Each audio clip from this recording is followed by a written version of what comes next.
What is going on, everybody? We're back at it with another stream. And this one's going to be a fun one, guys.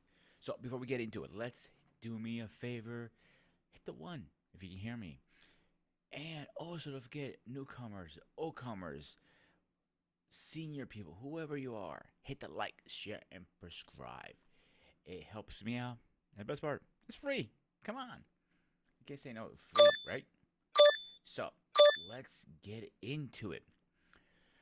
Um, I done this before a little bit. With CQ and King. Android versus Apple. We're not doing that tonight. We're doing something similar. So, from you guys who don't know anything about Apple right now, I'm not talking about their lawsuit. I don't give a shit about that. It's not my fucking problem. But what is my problem, and I am very fascinated to find out, is they are upgrading their phones finally. A big upgrade they haven't done in years. To the point like, come on, dude, you have to get with the times. The system works great. It just kind of, I got fatigued with it personally. So, besides that said, what is so new about this? What's so good about it? That is the question everybody's keep asking, including myself. The little bit I did get from it, it seems like it's more a, how can I put this? Trying to put more taking a book out of Android's book. From what I have seen online of betas, it seems more like a Android system versus a, trying to put it that way, Apple that we're so used to from the original OS back in the day to now. Things are gonna change. It is a new era for Apple, and maybe a new beginning too. Because it's a lot of things are changing right now with the technology with phones in general. You have a lot of changes with C adapters, compatibility. So the bridge now that was huge for years.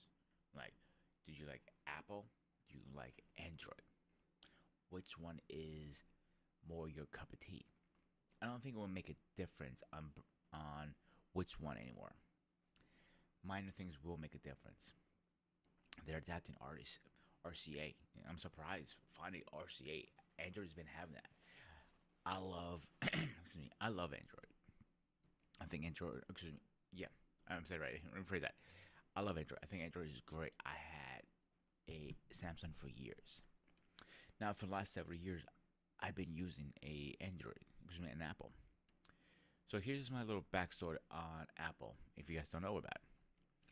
So I was using whatever. I was big Nextel guy. If you guys remember the beep, if you don't know what the beep is, you have no idea. It gave me nightmares at night. You've been looking at me. Ready, Pete? Nightmares? Yes, nightmares.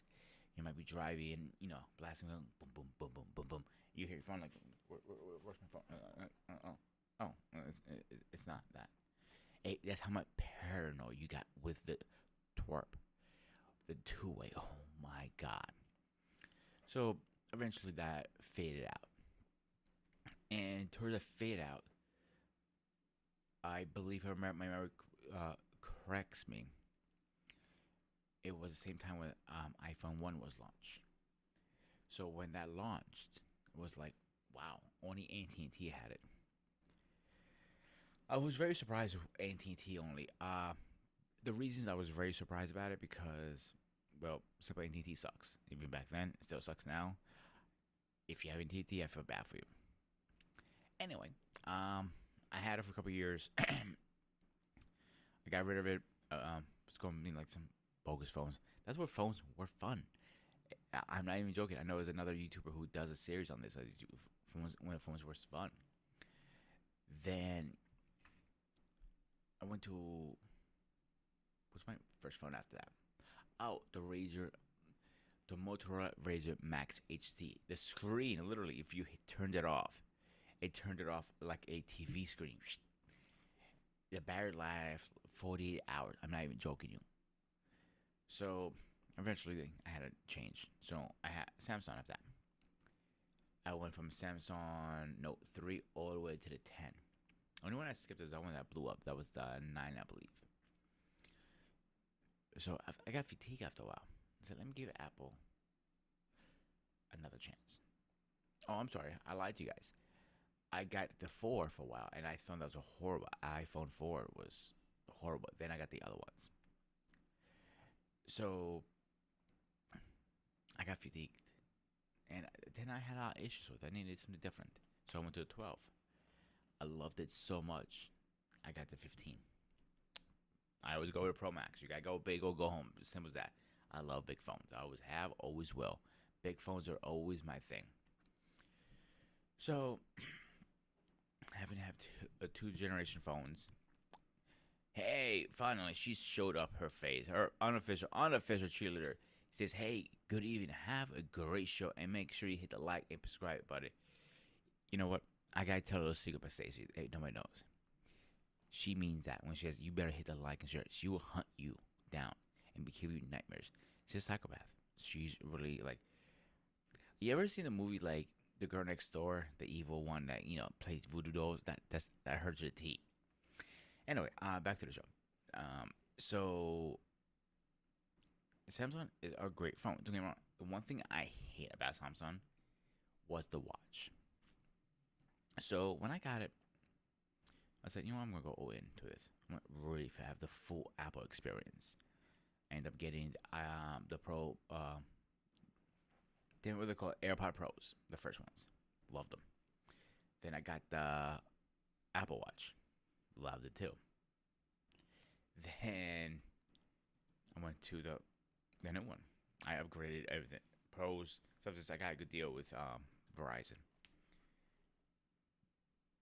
Now lately, I'm getting a little fatigued with it because what is difference between the 12, the 13, the 14, and the 15 is in my hand right now? I tell you, I'm not gonna wait anybody to answer this. I tell you right now, it's nothing. It's all the same. Nothing's different about one versus the other. Till now. And I'm actually very, very happy about that. Let me give me 1 second. So, because I was getting to the point like I wanted to change back to Samsung. It was a little fuck up my mom's phone, so I had to use that for a little bit. Still a great phone, but it's one thing I hate the most, and I wear my watch all the time, except I'm at home. At home, I leave it on a charger or whatever. The phone sucks. Excuse me, the watch sucks. I don't understand why people go crazy for them. I feel Apple has the superior device when it comes to watches. I know people. King, great example. He owns both Android and Apple, and he says it too. The watch is superior. It's better, and it's always going to be better because it's how it's made to work directly, a mirror of your phone. I think that's the issue I have with the Samsung ones. They're not exactly what it's supposed to. Like Apple's 1, 2, 3. Samsung, you have to follow through steps through your watch to activate an application, and I don't like that. I should be able to go boom, call it a day. Now with this new iOS system, is we have to have a deep dive tonight into a mindset almost. Where are they coming from? How and where are they coming from with this? That is the question now. Because this is a evolution now for Apple. This is a big step because they haven't done anything this crazy yet. Now, when you be able to remember when you could customize icons, moving around. Oh my God, it was a huge thing. But this is a milestone. The iOS system has been, in my opinion, stale for years and years, and we needed to do something about that. Hey, what's up, Mariana? Welcome on board tonight. So, I think that's where I like technology. Obviously, I do YouTube. I have a big ass computer. My chairs lined up now. I phones. I like tech. Tech can be expensive. Just in case anybody didn't know that. But with this new system now coming in effect, what is what is our limits? That is one thing I'm curious about. And I can't wait Paul and Black David come on because I am very curious where this limit stops and ends. Some people just like normal, easy. I was talking to Mike years ago, and I was at his house. I had an Android, so it was a 10, I believe. Yeah, it was a 10. I never used to wear my watch because I hated it as much. So me and him talking, and I go, dude, why don't you get an Android? You're a tech guy like me. He goes, dude, my life is complicated already. I have all these projects going on. I got the wife, the kid, the show, this, that. For one, I want something simple that works every single time. And that's one thing about Apple. I give him credit. It works every single time. And I was talking to a buddy of mine one time when I first got my Apple. He goes, dude, I thought you hate Apple. I never hated them. I just made fun of them because they were so behind in technology. They don't want to push the envelope like Android does. He goes, and I don't remember how the conversation went, but we got to the point where we're talking about apps. As we're talking about apps, he goes, on Android, and this is facts. You can look it up, you don't believe me. When they build an application for Android, you have to build several kinds because you have a Samsung, a Sony, and all of them run differently. Versus in Apple, it's only one application. It's going to run the same way every single time. And that is the perk about it. And you have to. So that's why I think they're also superior. And also having an iPhone is a icon kind of thing, like having a Mercedes, a BMW. It says you don't know when or what you're gonna buy, but you know you want that car. You know you want that icon. You know what I'm saying? And that's the specific thing you always look forward to. And we always have people argue which one's better. And the ones we always argue is like this and that. I remember somebody sent me a text once. It was a video from one phone to the other. It was blurry. I couldn't understand why. They had the newest Samsung, and I had the newest iPhone. Huh, that makes no sense. So they were doing a little more research at the time. I was like, oh, because I use iMessage and they're still using RCA, but it converts to MSN still. That explains why it looked all blurry because they don't talk to each other till now. With iOS 18 coming out, RCA is already adapted. I've seen videos. You can literally, when you type, you get the bubbles like you're texting somebody like an iPhone, but it might be on an Android. You still get the emojis, everything that iMessage does. You're going to do it now on an Android with an iPhone. To me, that's a plus. I love it. So again, now the bridge is getting smaller. So by saying that, we need to figure out how small the bridge is going to get tonight. That is my goal. When Paul and Black David show up. So let's go over a couple key points I'm going to be asking tonight. So okay, I went over the gap, We already talked about the brown. It was gonna be brown green. This was gonna be growing. And also don't forget, guys. Now we're not only getting a new iOS. We, I'm assuming also now Apple Apple Watch is gonna change too. Maybe not this year. I know they're saying they're gonna be changing the face of it, and I'm curious like that. Before we move on, let me drop the link. Whoever wants to join us tonight, let's hear it. If you know anything about Apple, iOS 18, or even Android, please join us. I'd love to hear it, you guys. That's not weird.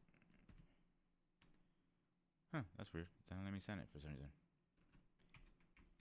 Let me do another way. Hang on one second, guys. For some reason, this is acting weird tonight. There's always two ways to do this.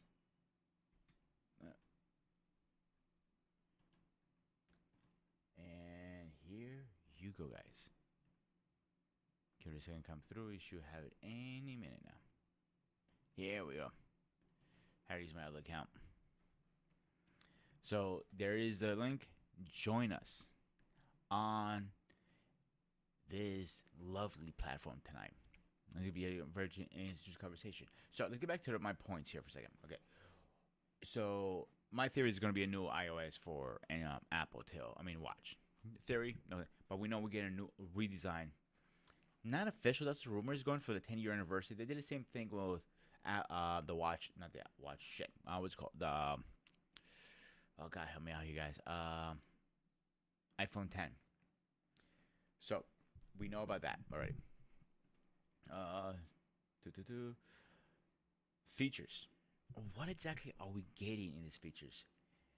Is it be a mobile technology advancement for what we have now? It's definitely gonna be a big upgrade for one day you're gonna wake up, you're gonna have 18 and you're going, what the hell happened to my phone? You're not gonna like, this is gonna be different. I'm not sure how to use this. So it might take a day or two for a lot. I think I'm gonna get a lot of complaints at first. Because you're so used to the everyday.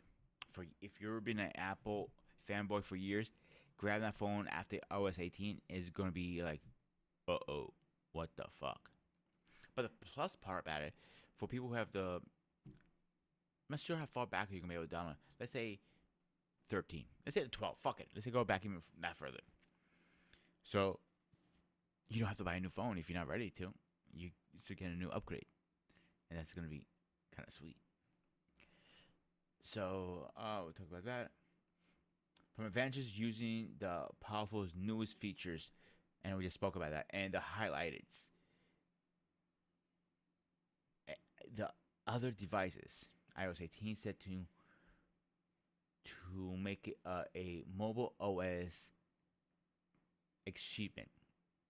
So, like for example, major updates. We know a few of them already.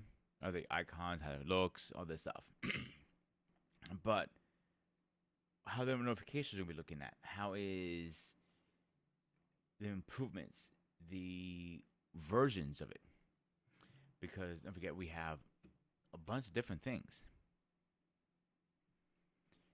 So using excuse me, let me rephrase that.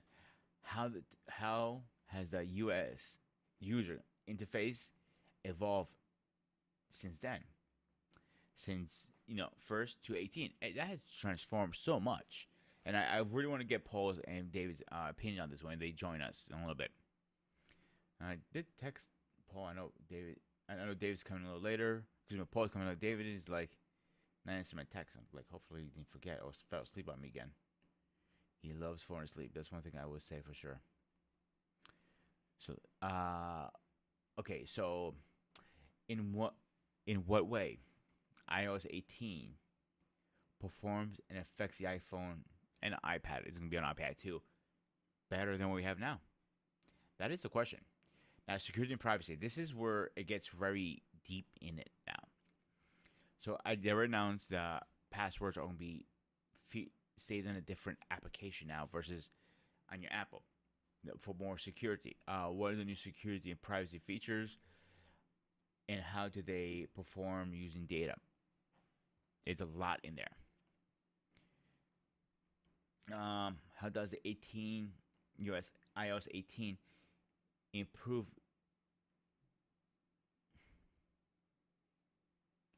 improve functionality across Apple ecosystem? That is a good question. How does it improve it across the ecosystem? And that is a question that a lot of people are going to ask, including myself tonight. Is it better? Is it worse? Is it what?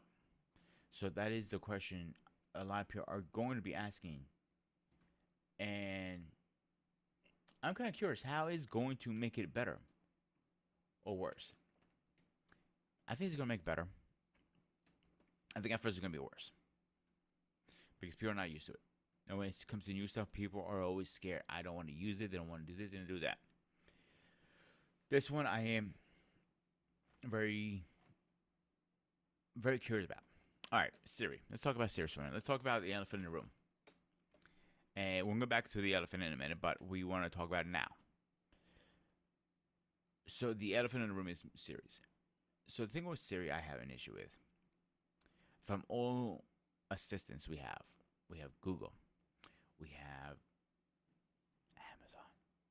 Good anyway, wake her up. We have versus Siri.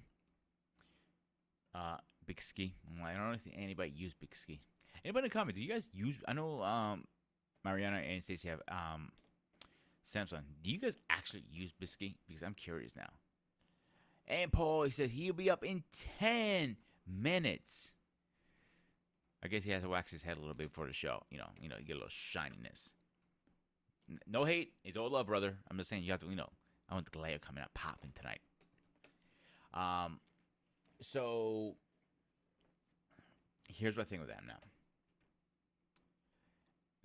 They're overhauling it completely.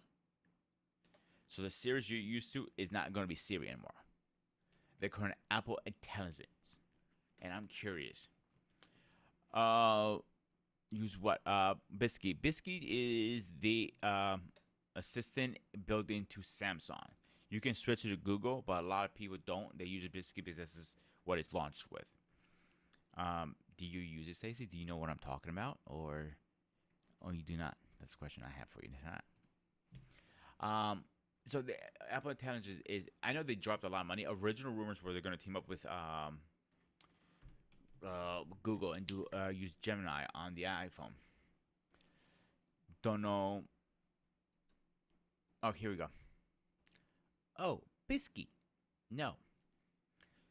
I don't blame you, to be honest with you.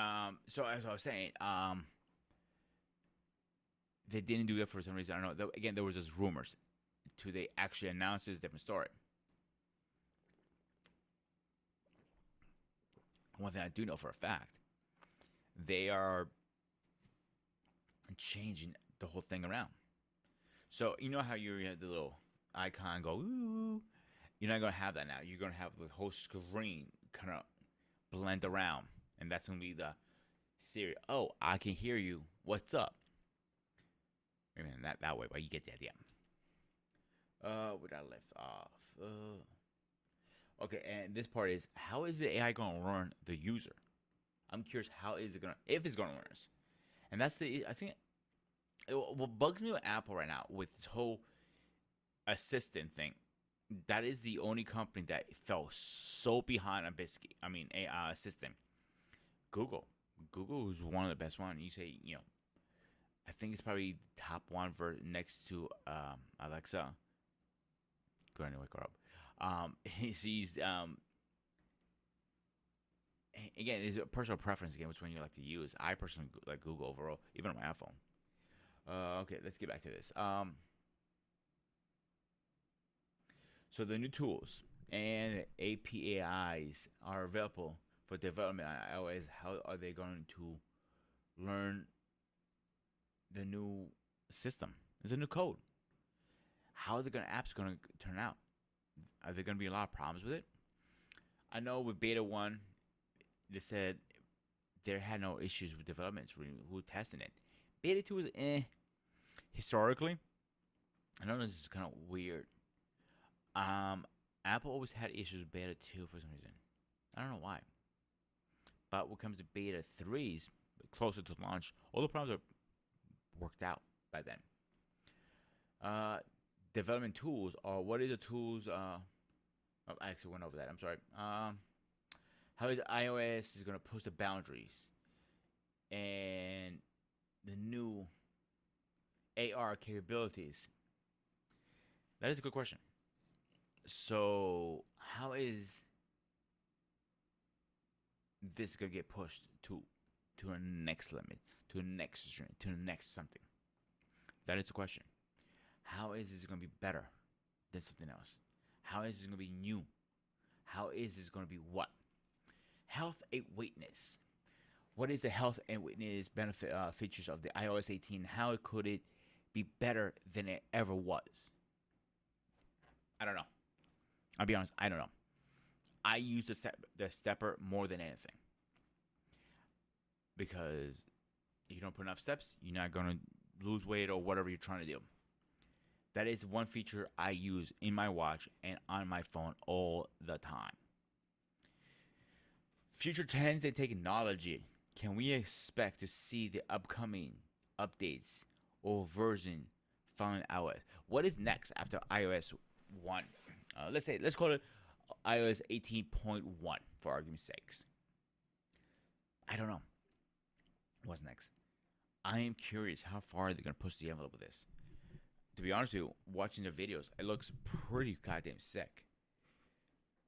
Now, to be a I think you have to sign up to be a beta tester. And when Paul gets on, I'm going to ask him that question because I am not positive about that. Because it's something I am personally very curious about now. Where is he? No, wrong person. So I'm curious with becoming a beta. I know you're taking a risk with your phone, no matter what. But is it worth the risk to be a beta tester? But the new era is coming. In deep advance. I'm excited, to be honest with you guys, because I felt phones for a while now. They got stale. Yeah, technology upgraded every year. Do you guys remember when phones were fun? Seriously. I remember, the fingerprint came out first, then this came out, then that came out. I remember when the S Pen came, it was a big thing. Or I remember when there were gaming phones, not like gaming phones like now. Like almost every phone is a gaming phone now. It literally had a little keyboard on the bottom. Or do you remember when you trying to get the newest and coolest thing? And phones weren't expensive back then. We were bitching about $200-$300 phones. Now they're over fucking $1,500. Some of them can go up to $2,100, I think. And what bothers me with that is, when is it time to actually say enough now? Why are we paying so much money? I think that's another reason why people are not upgrading their phones as much. And they're holding on to them more and more. I think that is one of the biggest reasons too.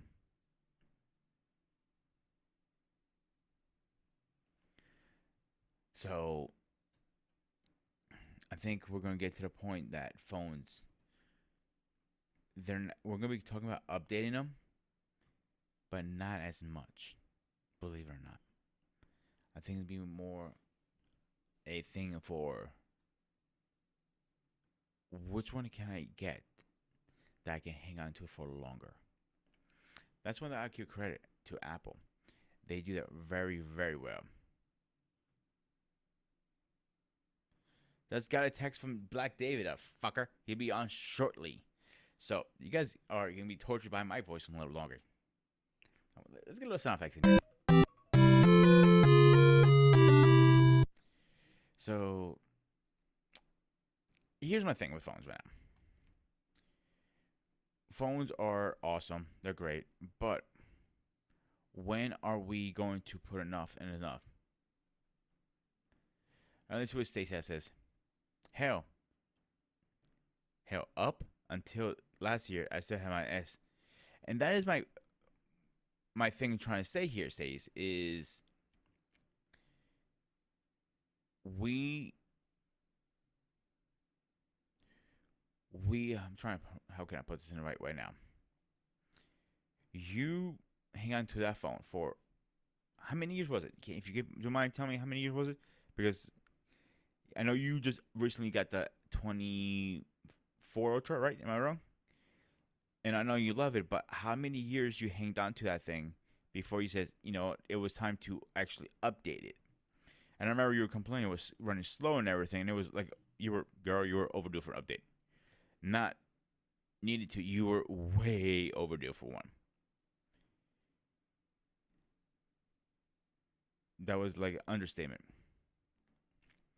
So when you finally pulled the trigger to update, how long was you hang on to it?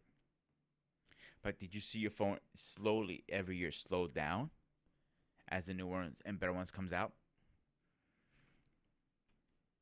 So my thing is people are going to hang on to their phones as long as possible now.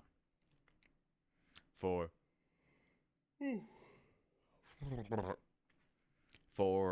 a year, 2 years, 3 years, 4 years. I think CQ said he had the 11 and he just upgraded now. That's about 4 years. That's not a bad time. Okay, and Stacy goes, I had it up when they came out. Had no problems until it started a lag. So when did the lag start? That is the question. And how many years you had it? That is the question I have now. I know people who keep the phone. I actually bumped into somebody. I was that was what was I doing? I'm trying to think. I was at a store. I can't remember a store, and I glimpsed over. I think it was ShopRite. I think I was at, and she still had the iPhone 4 or 4S because those look similar. And okay, I saw her last year. Like, but how many years did you have the S9? That is that's the question I have for you now. So I'm assuming she didn't want to start a new payment. A lot of people don't want to start paying all over again, and that is the biggest thing. Is how okay you pay $1,500 for the fucking phone. What every 4 years? That's my biggest problem with iPhone for now. Why keep upgrading every year? It's nothing changes. Same fucking phone, year in year out.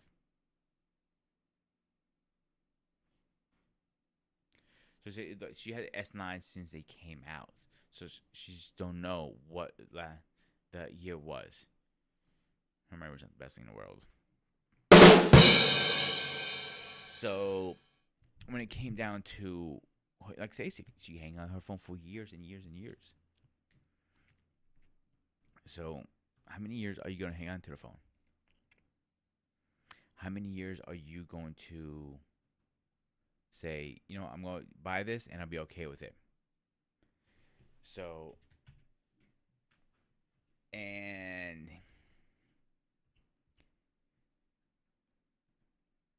are you okay falling behind with technology? I know somebody who always bought the end of the technology stuff.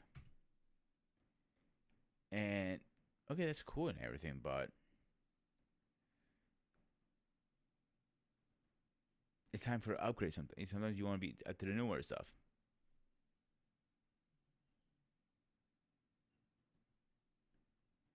This is face ready. All right, let's get his ass in here because he's overdue.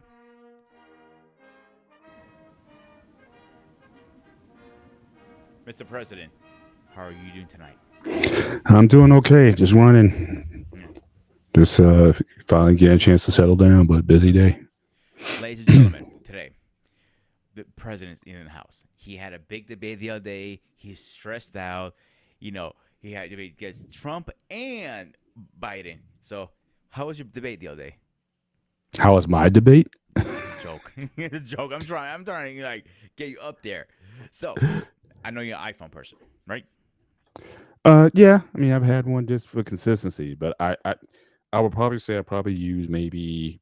a quarter of, I guess, Features. the features and functionality that's on the iPhone. Really, I kind of use it because my daughters are on the iPhone. Is It helps keep the family connected. So we have the FaceTime, we have group chats and messages and whatnot. We have the font. You can find them, track people. People are en route and whatnot, especially when they're coming off of trips and vacations and whatnot. Hmm. So I know when they're being dropped off certain places or whatnot. So yeah, outside of that, a lot of the features that are on the phone, I typically don't use. Every upgrade I'm up to, I think, version 17.5.1 right now. So Okay. the differences between one version and the next, I don't have. And I have an iPhone 13, so I've been upgraded in over 2.5 years. So I don't know when I'll get another one, because for me it's like the performance or the features that you get with the iPhones that seems to be sort of tabbling off. Like I didn't see a big reason to get the 14 or the 15. Hmm. And my phone is paid for. So my thing is, do I wait until I see something that's going to really give me worthwhile to upgrade to another? But then by that time, the trade-in value for my 13 is not going to be very high. But like I said, for the most part, it does what I needed to do. The only thing I need to be mindful of is maybe space. And I think I got a 256 with my last phone. So I think I'm okay for right now. But as space becomes an issue, I'm sort of just need to clean up the photos and videos, because I do take a lot of videos, for my Instagram and things of that nature. So um, when the time comes to upgrade, I'll do so. But it's like I'm long past those days where it's like, oh, the new phone's coming out, and I'm not going to be one of those guys that's going to be standing in line around the block, waiting for the next product to come out. But I think it does, 95% of what I needed to do. So I never, so again, I've less and less gotten into the tech. I think when the Pro went to three lenses on the camera, that was kind of when I got started, because I think the one I had for that, I think I had the iPhone X or the iPhone 10, and I think they had like one camera on or something like that. So okay, three It cameras. was two So at the time. It was two. was it two? Yeah. So Yes. so it was like, so okay, maybe I get better photo quality and whatnot, and especially in portrait mode and things like that. So um still haven't mastered being able to take a lot of night pictures with it. I still haven't been able to, I think, get the most out of the night features, and that might be just some tutorials I need to watch on how to take better night photos. But outside of that, like I said, it does what I needed to. It does what I needed to do. So that's how I was telling earlier. It's like, as far as the 18, when is that due out? Fall. I assume he's gonna launch with the new iPhone's 16. So here's my thing with iPhone, man. And I mentioned this in my opening statement. Hmm. They don't change a lot. You buying a 13 versus a 14 and a 15 is the exact same fucking thing. You might get one little feature. Like the only feature I got with this is they got rid of the button on the side, an action button now, and it's a titanium frame. Not much difference. Right. Tech wise, inside, yeah, obviously you got a bigger battery, better camera, all this stuff, but nothing had changed in a operation system. Mm. My operation system, iOS 17.5, whatever it is, we have the same one as you, me and you. So Mm. you're going to get the 18. They're going. I think the first back the thing this that you can get is. Excuse me. Don't quote me on this. I think it's up to the 12 that you can upgrade to the 18. Hmm. So I saw a lot of beta so far. It's very interesting. A lot of things. A lot. You're not going to recognize your home screen. Number one, it's going to be a brand new. The home screen is going to be fully customizable now. Do whatever you want, like Androids do. They're very well with that. Hmm. Now your icons, all that's going to be customizable. Like you're going to go back and forth. What kind of color you want, size, all that stuff. Hmm. Now the control center, that is going to be huge update. It's not going to be nowhere near what we remember. It's going to be a little more like a Samsung like bubbles kind of look to it, and you be able Mm. to control and add whatever you want. Now, if you go into the control center, you're very minimum what you can put on your control center. Right.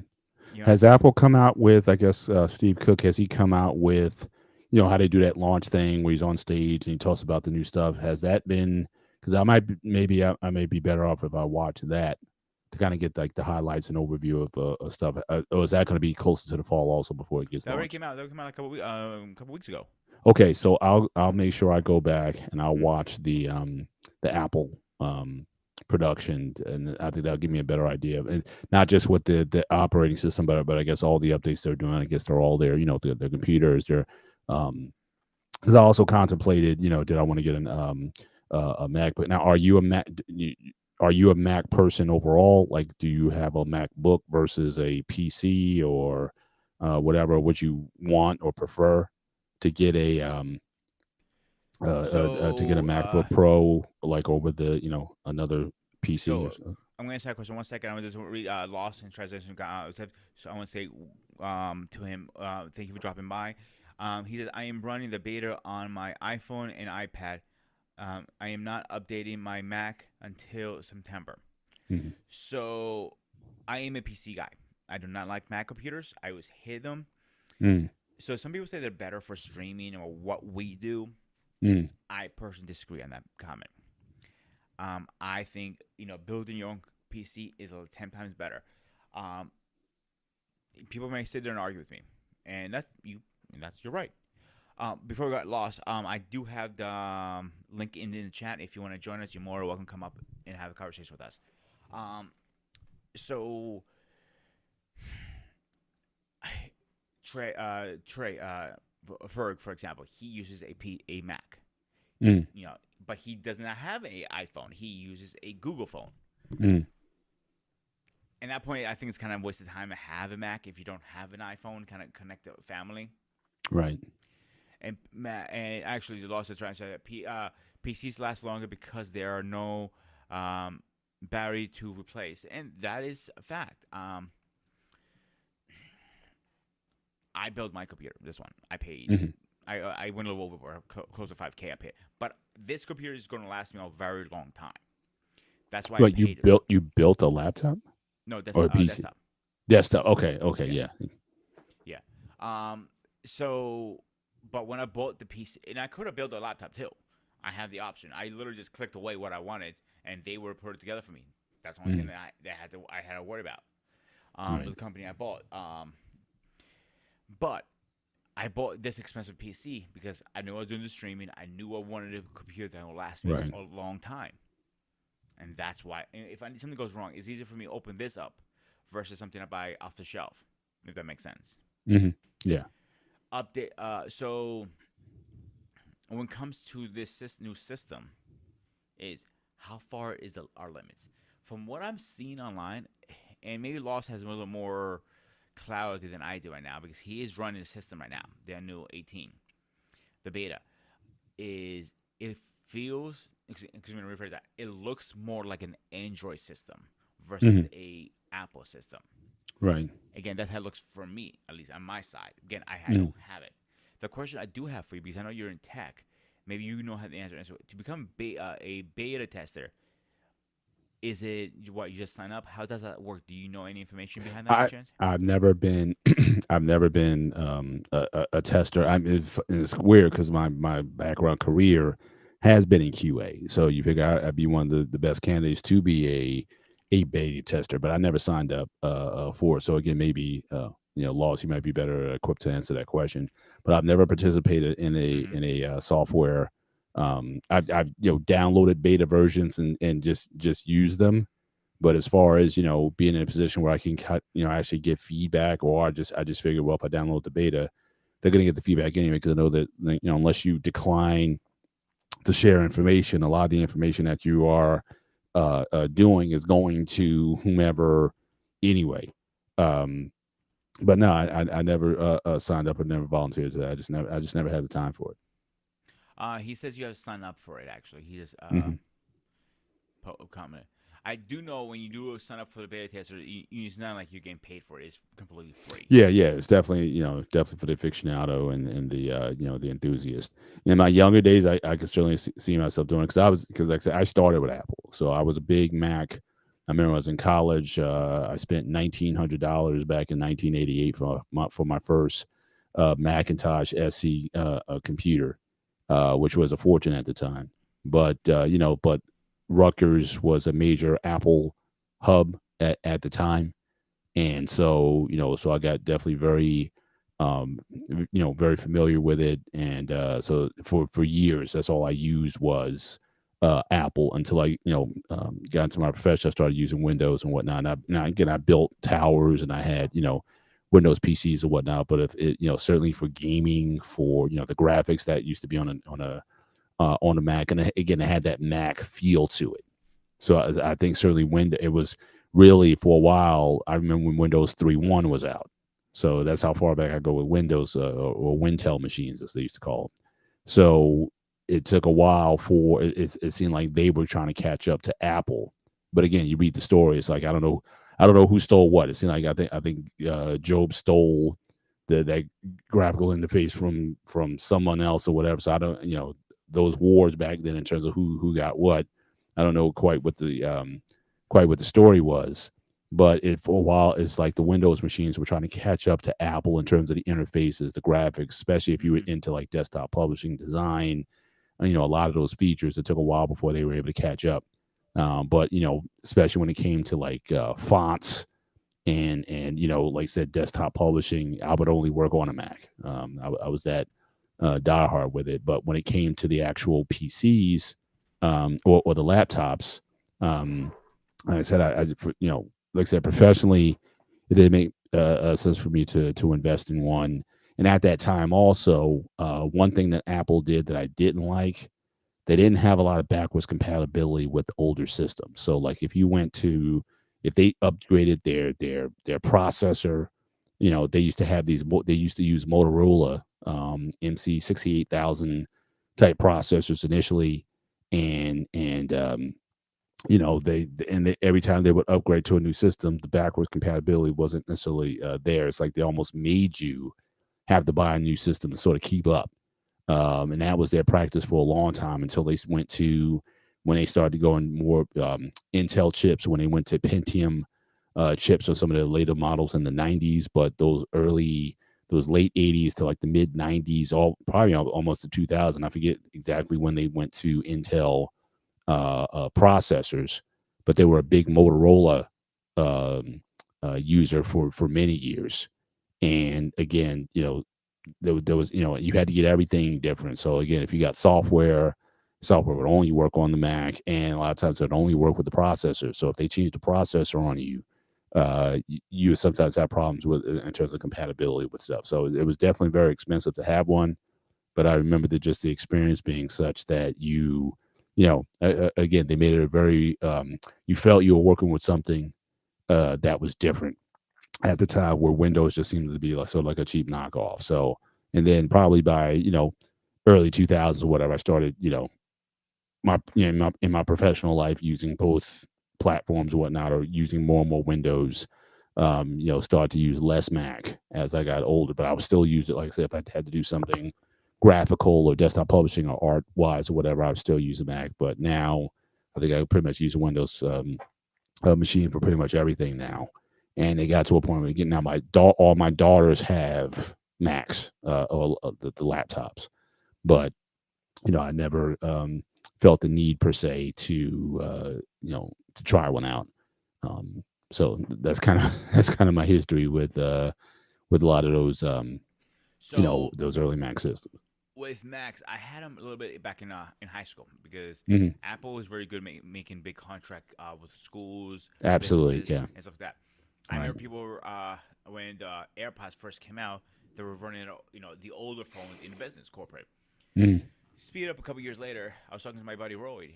Roy's a very good tech guy like yourself, and I always wanted to get in tech. I feel like there's more money in that field than mine is. And he Hmm. goes, yeah, most likely, yeah. His son is a chef like myself. He goes, you probably can make more money you doing. If you want to get in tech, he goes to me, get your one certification. And we talked about that before on the channel. And he goes, master Apple phones. Really? Apple? Really? He goes, every company's using them. Nobody uses Androids because how cheap they can get them. They can get 1,000 phones for probably a quarter of the price what Hmm. any other company can beat up with. Same thing with their some the computers. The only thing they have not broken the market yet. If you really think about it, most corporate companies use PCs still. They haven't gone with Yeah, Macs yet. for sure. Yeah. Yeah, I never worked in a place. I mean, I place that that would use Macs, but some managers and whatnot of people who felt they needed one. But it was definitely like a unique thing. But I've never been in a shop where there was like majority Macs or anything like that. I've never been in a situation like that. So with the, I seen phones and tablets all over the place.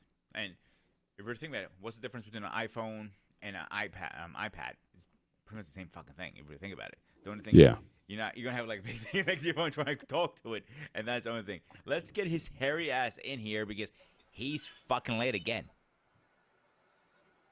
What's going on? What's up, my was man? good, sir. Look like you had just Yeah. woke up from a nap. No, I was trying my best to suppress the level of rage and anger that I've been dealing with for the past couple of hours. So Oh, boy. I'm trying not to come online looking like a monster. 'Cause I know how I am. So it'd be a disrespect to come on your podcast with so much rage and visceral. So I have to like So, ladies and gentlemen, Black David hates Apple, and that's why he's so angry tonight. Apple is more than a hatred. Um, I so got I'm no gonna I got no before we respect for Apple.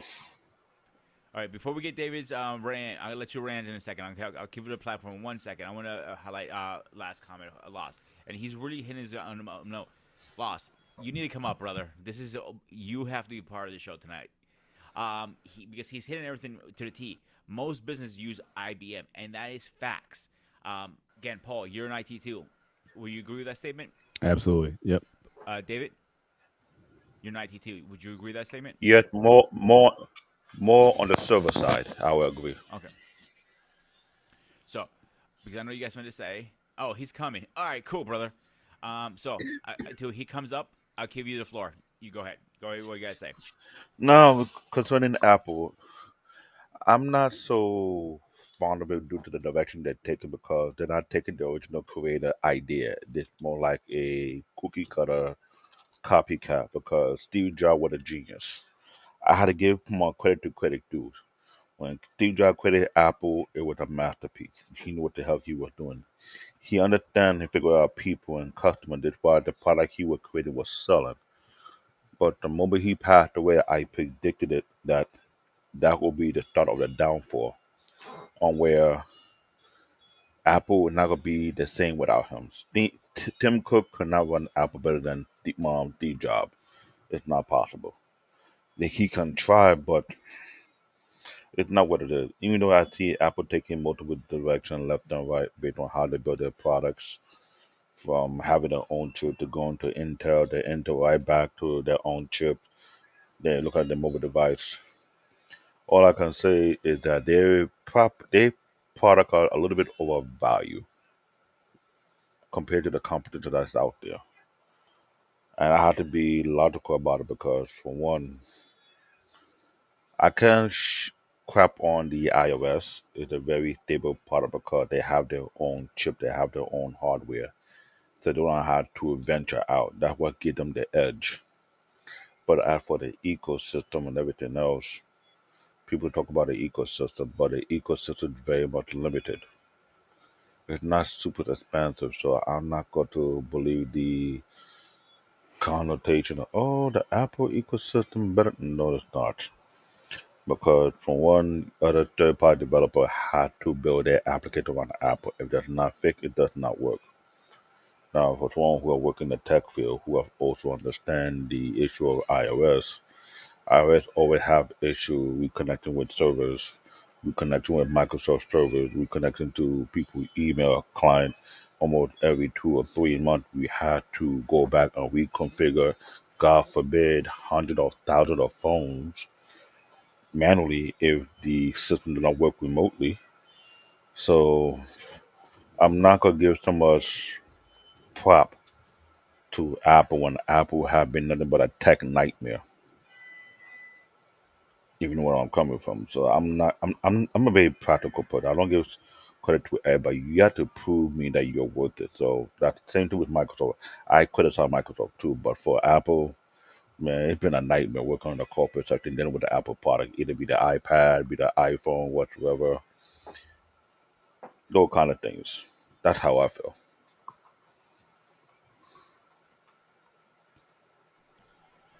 Let me ask you a question because There you it made a is. comment. Is you said it was a nightmare to work with Apple, correct?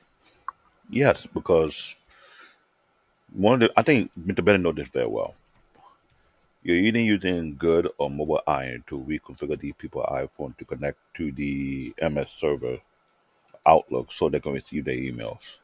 Almost every now and then, for some apparent reason, the server's not communicating. You got to reset it or do a new update. And if it's not done remotely, imagine the amount of people had to call in to get their phone reconfigured, manually speaking, which can be extremely annoying. And Mr. Bennett, I've seen this before in the past, whereby you change someone's password, and for some apparent reason, you got to do it manually for both the iPad and the iPhone. Because if you don't do it properly well, then we'll be locking them out. So here's my issue with a little bit of Apple here. Okay, so I got locked out of my phone. Something happened with the passwords when going from the 12 to the 15. It was a headache.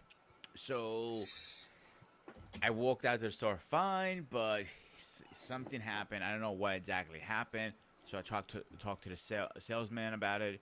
Salesman goes, "Listen, my man." He goes, "It's out of my hands. You gotta go down to Apple Store." He gave me the receipts. He goes, "They're gonna ask you all this stuff." I go there, like Apple goes, "We love to help you.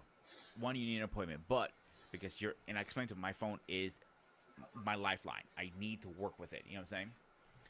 So they're going to try to work with me, but there's nothing they can do at the store. You have to call Apple support. Call Apple support. Apple support told me it takes up to 3 weeks, 3 weeks, the minimum, all the way to 90 days to get recovery. Just do you and the best way to recover your password and your information, have another Apple device, not a watch. That's the only thing I had is my watch. And he goes, you have to have a PC, a Mac, excuse me, or a tablet. We can recover it easier like that. I was screwed. I never got my stuff reset, so I had to start all over scratch. So when I got my 15, it felt like I had a brand new iPhone all over again. My problem with that is I am the paying customer. I pay very good money. I didn't get the cheap the base model. I got excuse me, the Pro 15 Max, the highest, 1 terabyte memory. By the way, I went all out because I know this phone is gonna be around me for a while, 3 or 4, 5 years. I'm hoping. So I went big. You know what I'm saying? Makes sense. So you're telling me as the customer, you're the pretend you're working for Apple for Bank David. You telling me you cannot give my password when I give you all the information. All information adds up, but you have a wall saying, "Nope, we're not giving it to you." Do you see my It, problem with that? their problem is identical to many other editors from the techno, especially like CNET and a few other who have done the same experiment that you did. And they found it extremely crazy whereby Apple have no way or no backdoor way of retrieving a password or unlocking the person's device. You had to wait like what, I don't know, a couple of years. Like, you really that serious? So when I saw that a couple of years back, I laughed. The first thing came to my mind is who's in charge of security under Apple? Who idea was this? Because I know it's this like a way to deter people, but you have customers who like your phone because it's simple for them to use to a certain degree, but they're not that savvy when it comes to making a proper password. They can make mistakes. That's human nature. But to the point whereby you have their phone locked out for a couple of years, they cannot access the phone. They're forced to buy a whole new phone. When you have that thing going on for a while, people with real common sense will walk away from it. The debate about, oh, Android is not that secure. Newsflash, unless no one was following tech news. The time BlackBerry was about to go belly under and they asked Samsung for help, they actually hand over their encryption software to Samsung. The same encryption software that make BlackBerry super secure, they added to Samsung Knox, which is also the same kind of phone they want to give to United States president. So If iPhone is not good for the Secret Service, with a Samsung knock with their BlackBerry encryption, then what are you telling me? Hmm. Make it make sense, please. There was a wasn't there I think there was a federal or security breach of some kind where I think Congress they had a congressional committee and they were trying to get information from someone's iPhone. I forget who the person was who was under investigation. Hmm. But Apple, I remember, fought that like tooth and nail, saying like Yep.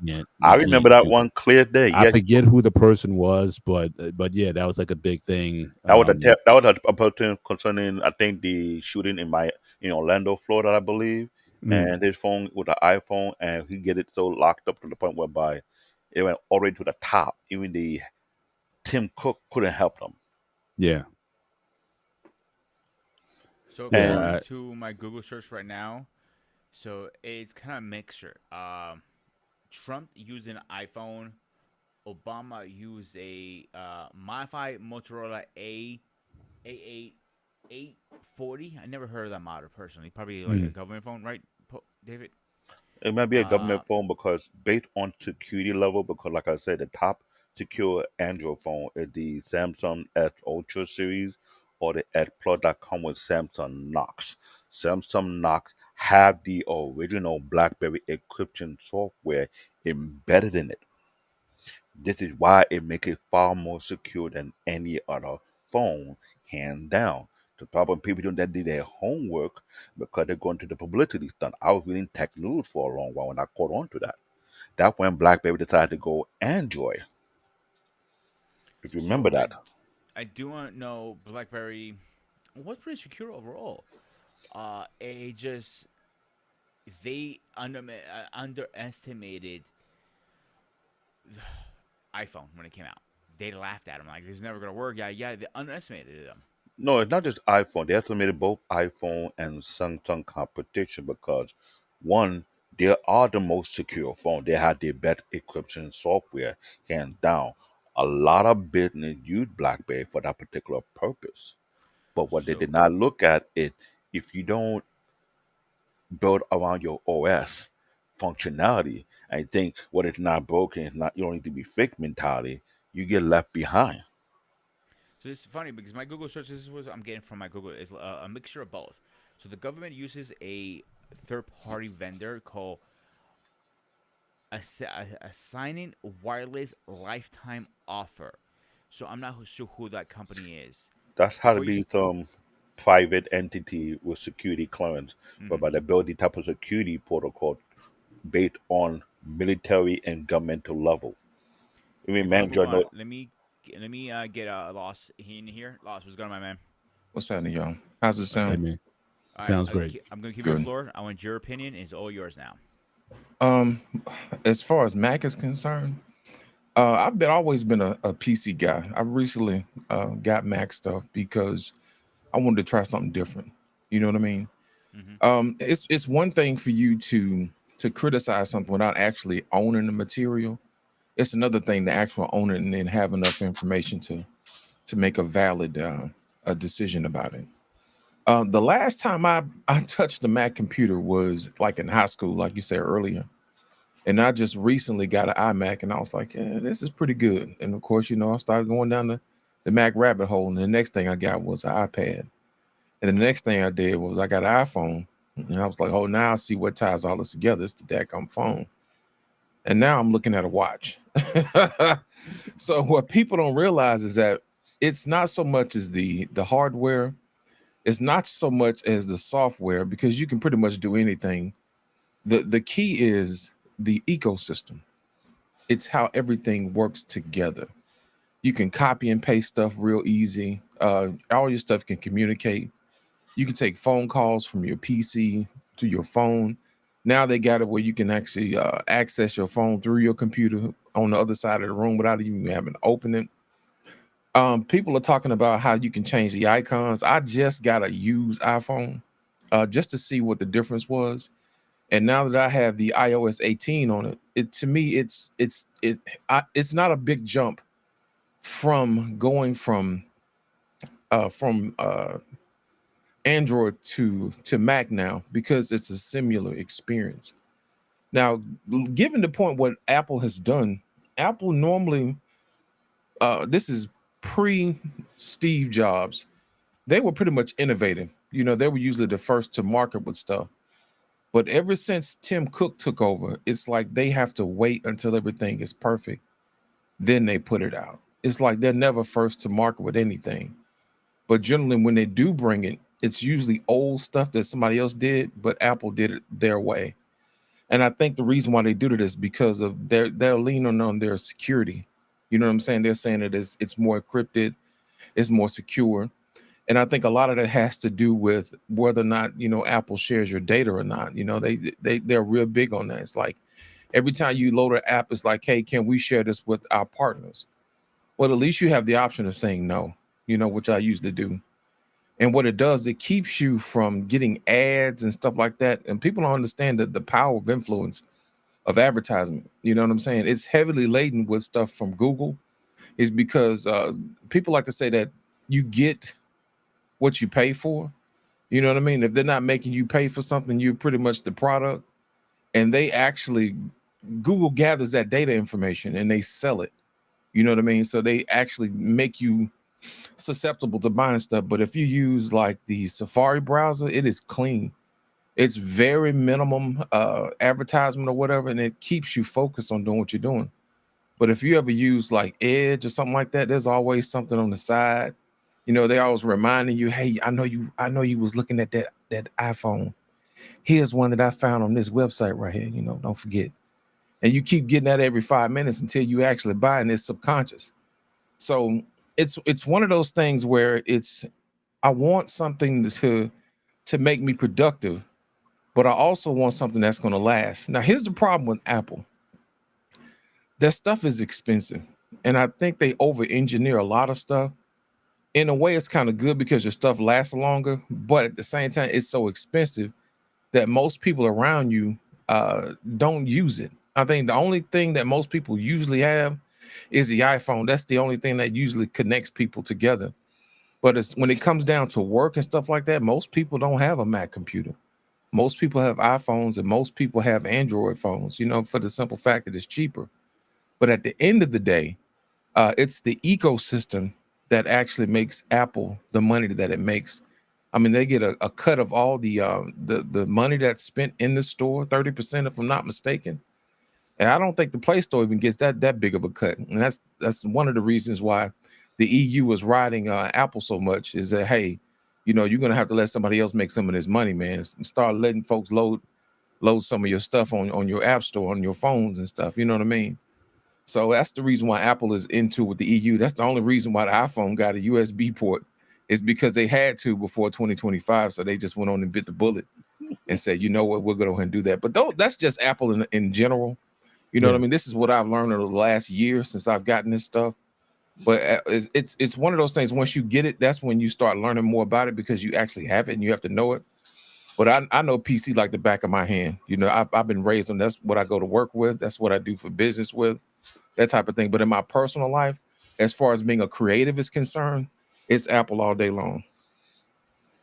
Yeah. Apple's always prioritized, proprietary.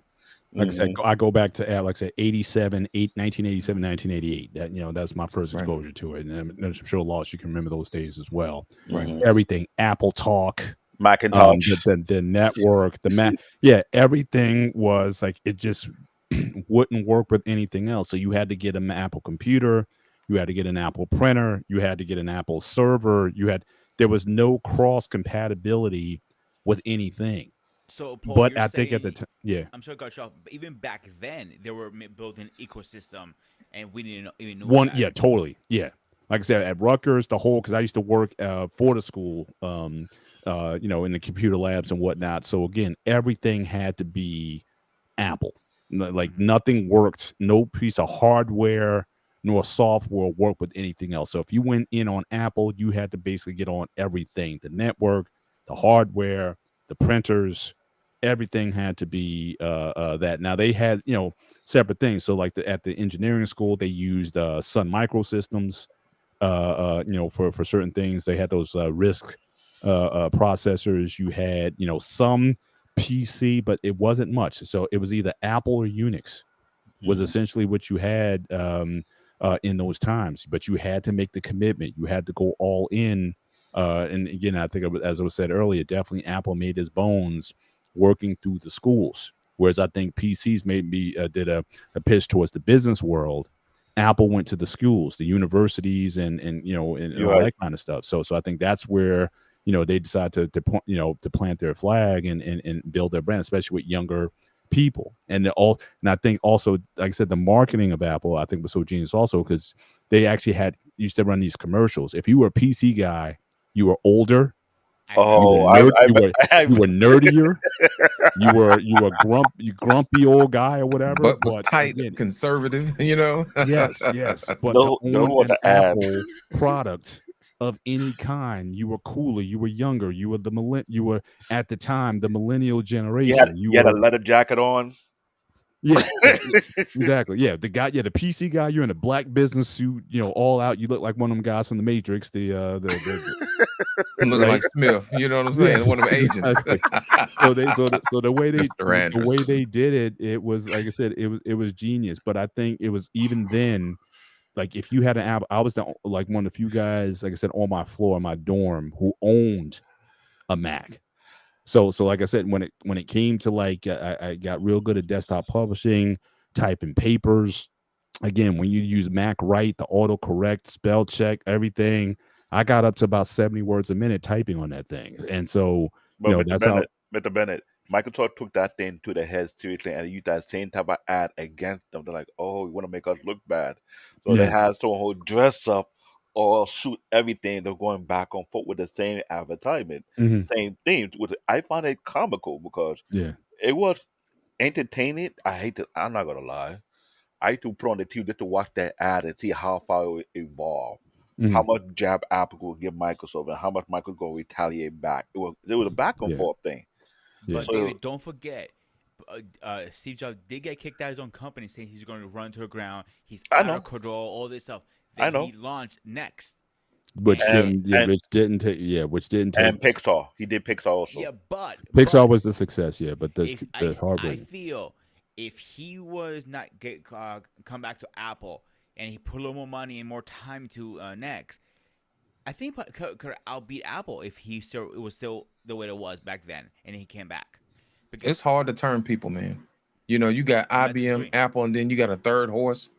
That's like coming up with a third party for the candidacy for presidency. Yeah. You I can said you overload people with choices But sometimes. the thing is, yeah. IBM suffered more because even though it was a PC, but it was time to say they're different from everybody else. So Mhm. when they got Lenovo, I think that was under IBM before they had to sell that PT branch of the business out to somebody else. So Mhm. they didn't learn for what Apple learned or what Microsoft, the rest of them learned. They think, oh, we could stay by ourselves doing our own thing. After a while, anytime you use IBM, it's on the server side of things, See, not I on have the a PC question. side of things. I know this is gonna fall more on loss, but you might be able to answer too, David. Now, you said the new 18. It feels more like an Android. You saying loss? It does. I put it to like this. I'm so used to using Android stuff. Every phone Same I've here. ever had has been an Android phone. And as soon as I had this new used iPhone that I got an iPhone Pro that I got on sale. And as soon as I had this phone for maybe a day or so on the old Apple system. You know what I'm saying? The 17 point whatever the last one was. Right. And it reminded me of my old iPod Touch. You know what I'm saying? Wow. So it was the same experience, but as soon as I downloaded that 18.1 beta, I was like, yeah, this is Android right here. You can you can pretty much do what you want to do, man. You I can resize the apps, the widgets work fine, you know what I mean? All kind of stuff, man. So RCA is included into it, correct? right. But here's the thing. Now I can connect it to my computer where I couldn't do it with my Android. The only thing I could do with my Android was, charge it up, and that's it. But if I connect this thing to my PC, it's connected to my iPad. You know what I mean? And I can actually use I can extend the screen from my computer to my iPad and to my phone. So You the see what I'm only saying? phone that I'm acknowledged that I know, and please, David, correct me if I'm wrong here. The only one that can do similar to the iPhone is the Pixel phone. Or am I wrong here? With the No, that's Pixel my phone. Pixel phone. Now, you talking about Samsung Dex? Oh, yeah, Samsung Deck can do Samsung. that. Samsung. Okay. Samsung is Samsung, the one that does it. it's not Oh, just my only bad. that, but regardless of Samsung Deck, Microsoft did a collaboration with Samsung that you can do it without Samsung Decks, whereby it's PC to phone modular, and that actually worked well. My only issue is I don't like to sync my phone too much to the PC because that's what I realize it's like it's overreaching. Because the same fundamental that iPhone have with the PC, they're not doing with the Samsung um, S Plus and the S Ultra series, whereby you can seemingly go back on forth because you look at all these Samsung laptop products, it has the same build up along the way. And my concern was like, mm, I would do that with Samsung product only, but when it comes to custom made people I have, and I can see that it's almost overreaching trying to get stuff from my phone, I like to separate things. Yes, Samsung have a very unique ecosystem. It's not like Apple. I give it that. Some Samsung do things, I'll give you it that, it David. Some it things get is better. it do connect with its own ecosystem, but the problem with Samsung ecosystem is much broader. It go past the phone, your tablet, your PT. You're talking about your TV, your AC, Dishwasher, your washing dishwasher, machine, washing refrigerator. You gotta refrigerator. You give know, Samsung So credit. You gotta give credit. so They're broad a lot more than Apple is. my But one concern with thing, that one is I'm not a fan of smart home, but I'm securely concerned about it because when people are so easy to get a smart home, they're not tech savvy when it comes to security. Because if everything in the ecosystem in your whole entire house, it doesn't matter that someone can hack into your house and control all the stuff in your crib. mhm. now I will give you this, David. One time Google went down. Okay. And one time I was getting ready to go to work. Okay. Now, granted, my internet was still up, but Google was down. Hmm. So I have my lights connected and controlled by Google. So once I asked him to turn the lights on, it didn't come back on. I was like, oh, this is not good. And it's happened twice, since I've had my stuff connected. You know what I'm saying? I'm thinking to myself, that's not good. So what I did was I got the Philips Hue bridge. You know what I'm saying? Hmm. As long as it's still connected to your router, you can still use your smart speaker and your phone to control your lights. Facts. It's local. It's a local connection versus going through a server and the server going through the internet and the internet coming back to your A Bingo. home hub, in other Wi-Fi words. system and everything. Yeah, it's Bingo. low latency. So So And that was exactly what Samsung does. They make sure it's local, not right, that's the big don't difference. get me wrong here, Laws. I love my iPhone, but do I think Samsung is a superior product? Absolutely. I feel iPhone is more friendly, usable. My only hiccup I have with Samsung is one thing: their fucking watches. I hate the watches with a passion. I think Apple has the better. Fuck you. Has the better product. I did a research recently before I talked to you, David, actually about this, and it says the thing about Android, Samsung, you can have the Samsung ecosystem, or you can make your own ecosystem. That is the perk of an Android. And me and Dave were talking. He goes, "Go with the Google Pixel Watch. Is almost the same thing as an Apple." You said it to me. Remember, David? hmm I So got a Pixel Watch. have you ever? Okay, you use an Apple Watch yet? No, not yet. I will be I getting will. one though. I literally want you to give me your personal review one on one when you get it. I can tell you one thing about this Pixel Watch. This is the second one I had to replace. Oh, wow. Really? Wow. I Wow. got the original one used because it charges wirelessly, but the thing about it is you it takes all day to charge the daggum thing. Mm. You know and what I'm that's a I, saying? I problem. heard the battery is That's a Oh my horrible. problem. God. I put it to like this. If I'm gonna wear it, I'm gonna wear it out the house for that particular day. You know what I'm saying? But outside of that, I'm not gonna sleep in or nothing because it takes the entire day to charge the thing up. That's the main reason why I'm getting an Apple phone because I know that will charge faster. You see what I'm saying? Now, Now, I hit it. will say this. I will say this. When I first got it, it did have a software update. And as soon as I updated with the software, it did get a little bit better. But I had to manage. I had to turn off the Wi-Fi. I had to turn off the Bluetooth, all that other stuff to get it to charge fast. And most people don't want to do that. They just want to plug it up. That's what I use my Pixel phone and my Pixel Watch for. You know what I mean? When I'm leaving outside of the house. But as far as my daily driver, my Pixel Watch is what I use outside of the house. But my iPhone, I use that in the house because it's connected to So my computer, my iPad. It lets me get my stuff watch done. personally, I have a connection. I have a service on my phone and on my watch because just first thing I do because I leave my phone in the car at work, so my watch is my main way to communicate. So my battery goes faster a little bit because of that. But when on a 5% charge, meaning last all I have, it takes me about 45 minutes to an hour to fully charge my watch again. So that's a perk about Apple. The way it communicates to the watch and phone, it's fluid versus a Samsung. I had issues. I had to go in manually set everything. I'm like, I didn't like that. I'm gonna be honest with you. That's really not Samsung. That's Wear OS. That comes from Google. That's Yeah. Really? Google's fault. It's not Samsung Now, I'll because Wear OS is the operating system that they share together, pretty and much. that's the reason why it's like that. Now, I would say So that it takes me about maybe 2 or 3 hours to charge my watch, but I use a not a fast charger, but it's a light charger. But if I'm using a fast charger, it would take less than an hour and a half. So yeah. this lasts me almost 2.5 to 3 day on one charge. You only So get 1 day off of this thing. and this I the heard Samsung Google's Galaxy S. battery is horrible. I heard about that. I know It this And is is. this is the yeah. S. This is Samsung Galaxy Watch 5 Pro. I got the 5 Pro because of the titanium. It's safe for my skin. I don't like the arm. You know, I don't make my thing get puffy. You know So what? That little rubber band that they give you for that Google Watch, it'll mhm. break your skin out, man. I had to get a metal band because this it makes my skin rash up.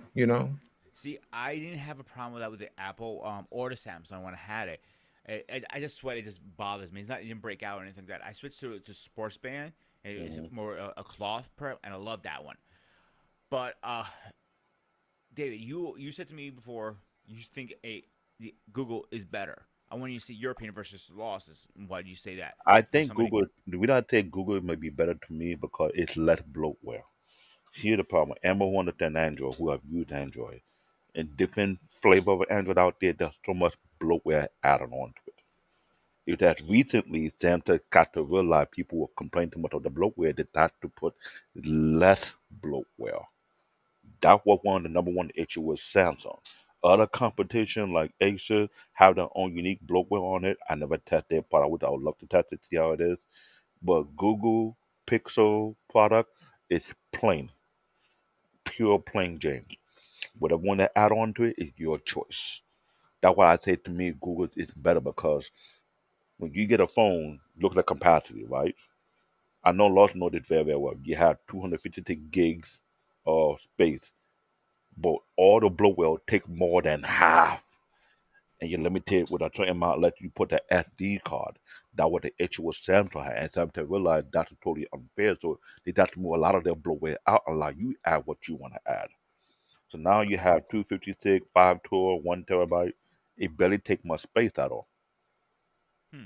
This is why I'm looking from a customer perspective, but don't get a product that you start to complain about. Oh, I didn't want this on my phone. I didn't want that on my phone. Why you gotta put all?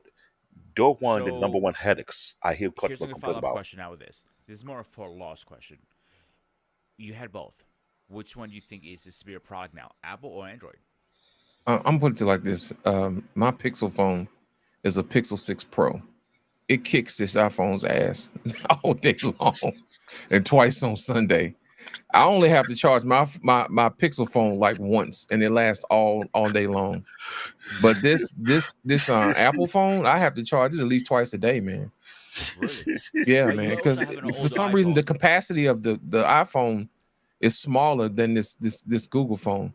Now, as far as the bloatware is concerned, David, most of that stuff comes from carriers when they put all that carrier stuff on there, True. and they That's subsidize facts. the phone by having all those apps. You're paying for the advertisement and the space to be in front of these people, so the people don't have to pay for their phone up front. That's why usually when they get these free phones, them phones ain't really free, man. Somebody's paying for them phones. That's subsidizing at least half of that phone Yeah. through all Um. those little secret apps that they put on there. But if you buy your phone from Pixel, there is no bloatware. All you getting is a pure Android experience. And the Hmm. only thing that you put on is what you put on there. You know what I'm saying? It's like when you first get your phone, you get 128 gigs, maybe 3 or 4 gigs of that is the operating system, and then you got another 1 or 2 gigs that's regular, apps that you use, calculator, silly stuff like that. Mhm. But outside of that, no, this phone takes better pictures. It No, lasts it longer. The does. screen is 120 megahertz. You know what I'm saying? This iPhone is only 60. It's got a better screen. It's a bigger phone. It takes better pictures. And Now, the cheaper only too. difference is that this iPhone it takes better video. And that's the main reason why I got it. Even Marquis from New Jersey, the tech YouTuber, he Yeah, did a Marquez. he did a blind picture test, and he didn't realize that the Pixel beat Apple on The that Pixel one. 6a is the best picture phone at that time. You know what I'm saying? So you can imagine that a blind Yeah. picture test, and you would never believe that would ever happen. But But nobody is better at video than Apple. I have to give them that. I do give credit I due, have to give them that. but Samsung is trying to catch up right now, doing all these major upgrades. But Samsung software is not good. that's due to the It's really leadership. not. Google has the better software as far as AI is concerned. Mhm. They've always had it. So now Apple is introducing local AI on their phones. But here's the kicker part of it. You have to buy the new phone to get all the features. You know what I'm saying? But If you here's got the an catch older with that. phone, Hang you on know what I'm there, saying, like Laws. past iPhone 11 Pro, you pretty much cooked. They're gonna tell you you're gonna need so many gigs. Your processor has to be so much better. And I think they got an extra piece on the SoC that handles the AI portion of it. Well, Mhm. Google is already baked in, So here's my pushback with the Samsung AI. They said for the first 2 or 3 years it's going to be no charge. After the third year or fourth year, whatever they're going to decide, it's going to be a charge using the AI system. It's They free have on Google, man. no, I know. I'm saying Samsung. But you know what Just is gonna happen, right? people are going to Everybody gonna switch get an over. iPhone because and it's that, free. It's free on Apple right now. and So that here's the other that's due to question I want to leadership. ask you now, Loss. So you use 18, and I know you did some research, David. So you're going to follow up with you next. Then Paul, you can jump in if you like. What is a major update you see through the iOS 18? Here's the thing: the AI portion of it ain't gonna be ready till next year. They had to push it back because of the way they designed it. They Mhm. designed it for the AI to be done locally on your phone. Like, say for instance, if you want to do Chat GPT, all the inquiries are done server online through the web. You know what I'm saying? So all the creativity, all the power, all that stuff is done on the server. That's why in some certain situations they charge you for that. You get so many credits and they charge you for that. Now, as far as the chat bot is concerned, it gives you the little generic version. You can tell generic AI stuff because it's nothing new, it's nothing transformative.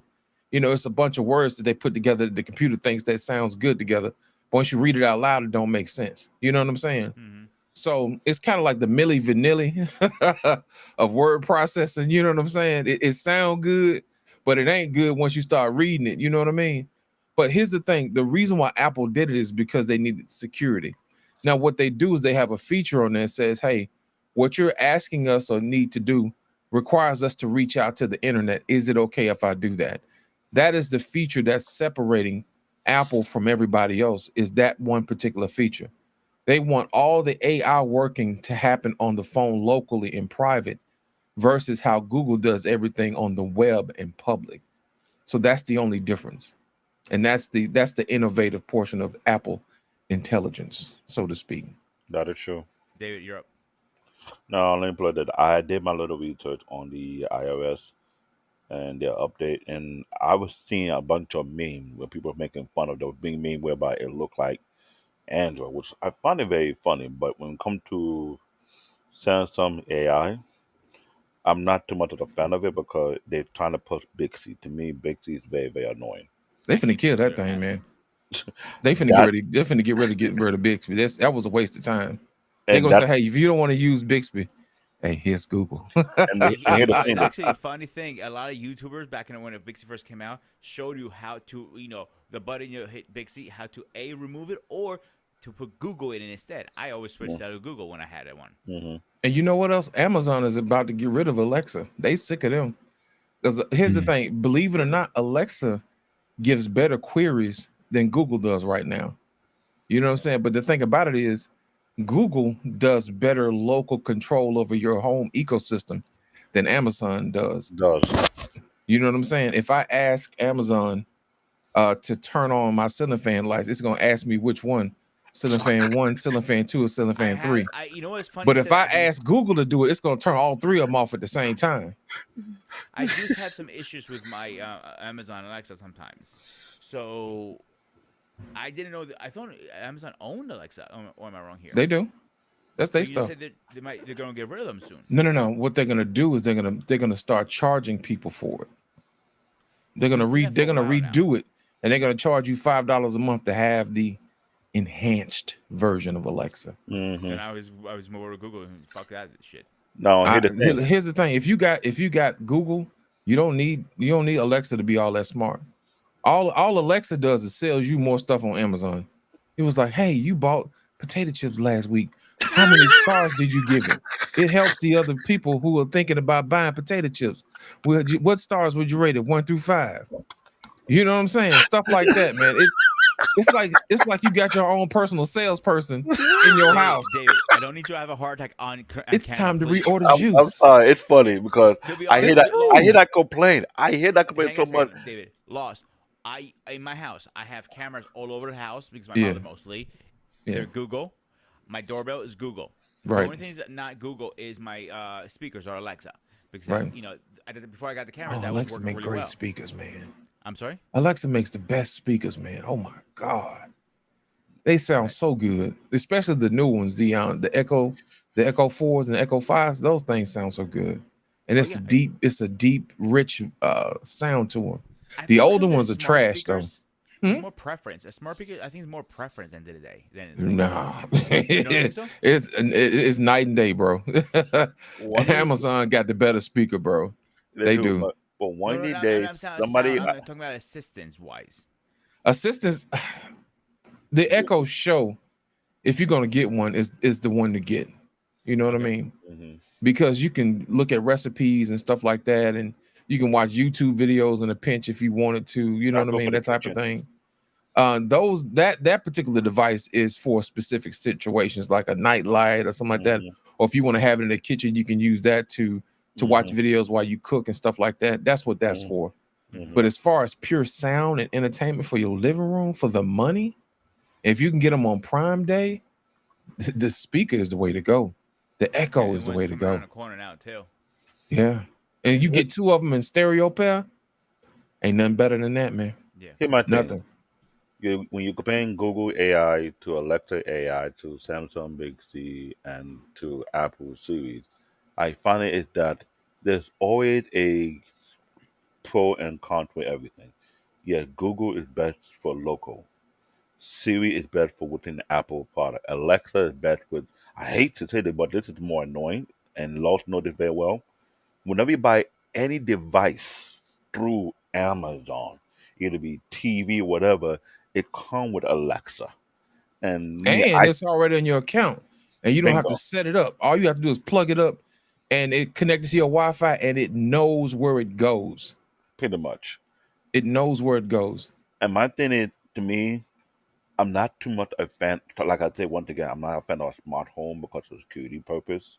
Because when you let these AI assistant get too much into your home and control your home without being aware of the latest update or whatever change or security issue, it can be a problem. This is why I'm more of a manual person. I like to control things within my own ability. Now, if I decide to go into the business of having my own home automated, I will have to spend a whole entire week and then so I had made some deep security No, protocol. once you set it up, it's the best thing since sliced bread. And I'm gonna tell you like this. I actually have my alarm set to wake me up at 6 o'clock and turn the lights on. So I'm Same not here. gonna oversleep. You know what I'm saying? And on certain days when I know it's a holiday, if I'm on vacation, I just tell it, hey, I'm on vacation. And it turns all that stuff off. But Paul, what do you have to say? You've been quiet up there. Again, this is the advanced room right. This is the 400 level right here. I gave you I gave you earlier history with So I gave you what I got.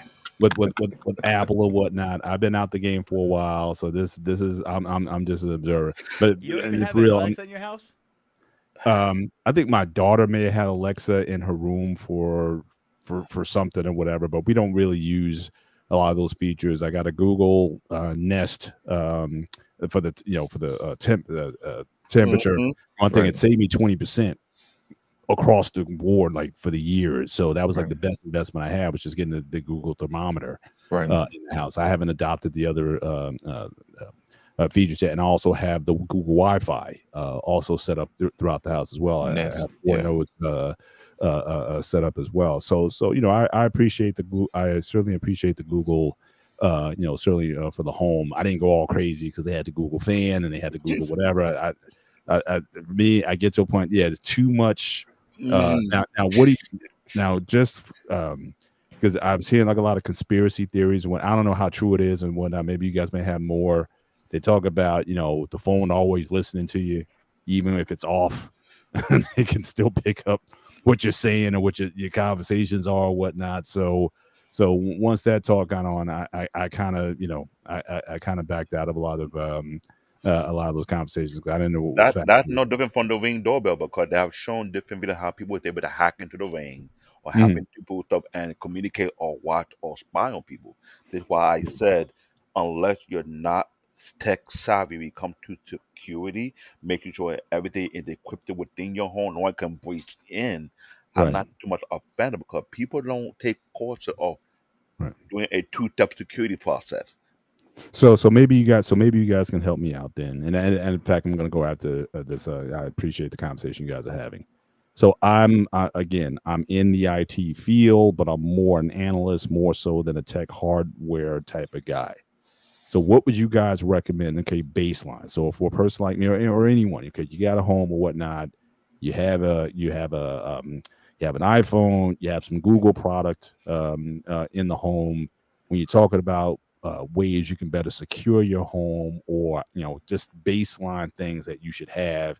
If you don't have, it could be some software that you probably need to add on, or a Mhm. piece of hardware. What would you guys recommend for someone who has that, who may not be as aware of some of the Let me go potential first, hack guys. risks that might be Okay. available? So maybe some general guidelines for anybody. If you're going to go with this stuff or whatever, make sure you got these, or make sure you have these settings on to make sure that your places are being hacked, or your information or data, whatever. So maybe That's that's easy. that's some advice. That's easy. Let The me take first this thing you want to do first. is you want to run your wireless router through a VPN.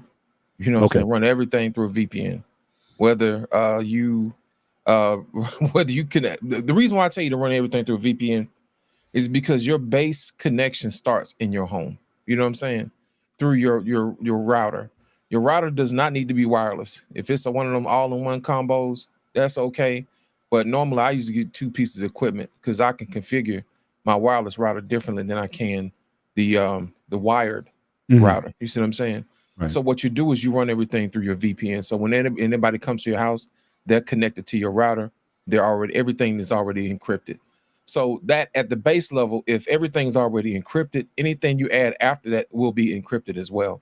Any Okay. smart cameras, any speakers, all of that stuff is encrypted. So Mhm. once you do that, that's good. That's always something that you want to do Okay. because So you don't want VPN, anybody to be able to hack into your wireless network and your absolutely. stuff not be encrypted. You Absolutely. know, So VPN, is there one that you recommend? So is this like a software that I configure from my phone or from my laptop, normally I buy a yearly subscription to Nord. Is really cheap that or I way. put it in Nord? Yeah. Yeah, yeah. Okay. And and the thing about Nord is you can tell Nord wherever you want to be, you want to be. You know what I'm Yeah. Right. Right. Right. saying? Got it. So if you want your internet connection to come from France, it can come from France. You know what I'm saying? If you want to come from the United States, you can. But I recommend Nord because they actually have other features that you can add on to. It also has features to handle all your passwords, that type of thing, because it'll also tell you whether or not any of your passwords have been leaked to the dark web or something like has been Really? compromised. Yeah. And then it also teaches you, hey, these are the ones you really need to change. So I recommend at least changing your passwords at least once a month. So that way you don't always have security breaches. You know what I mean? And get one of those random password changes. Sometimes you can tell the system to scramble it, and all you have to do is say, "Hey, remember this password." You don't even have to remember it, but they have like different password lockers and stuff like that. Mhm. All you have to do is identify yourself. Sometimes it's through your phone, sometimes it's through your watch. You know, as long as you remember what your password is to your computer, you good to go. You know what I'm Okay. saying? That's Right. the one that really doesn't need to change. But as far as like banking and stuff like that, I always suggest that you scramble that stuff, man, on a Mhm. regular basis. Gotcha. I Got will agree with Loss, but I'll go a little further. When it comes to VPN, there's a good list of VPN out there. Nord is one of them. I stay with a particular, but I stay with AVG. AVG with nobody based in another country. AVG. Okay. AVG. The thing about AVG is built by hackers to compete with other hackers. I stick with that packet for a particular reason. What I was doing research about, if you can, if you good well in configuring what, like you said, I would say do your research with VPN will be best for you. Make sure you have it done within the router, like you said, because once you have a unique setup, I also will go a little further, do a two-step encryption. I have what I call Google Authenticator. Yeah, I have I it do, too. I do that to all my email, all my banking, all my other account. This way, Right. if they want trying to log in, they need the other second pad. That's the authenticator to get in. Once they cannot get in, it's the wrap. This is why I say I have an issue. People are not savvy about that. That is why when a restaurant reach out to me, I say, what kind of setup you're having, what you're trying to do. The first port is your router.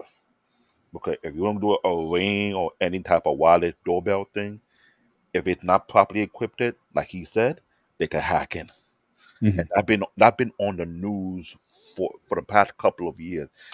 And when I've seen the news, I hear about how people are getting scared, like people are getting hacked, too much spying on the people, baby, because they never think about encrypting their routers. That is Right. one.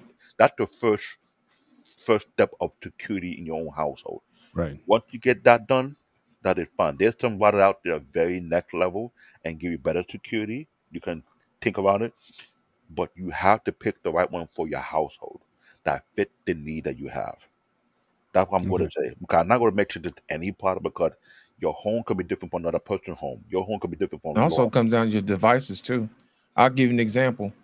Some of your devices are Wi-Fi 6, and you got a bingo, Wi-Fi 5 router, but you're bingo, not getting the full benefits to your devices if Hmm. you don't have a Wi-Fi 6 router. You see what I'm Right. saying? Yeah. And 7 is the next step. But basically, what it is, it's a bigger bandwidth.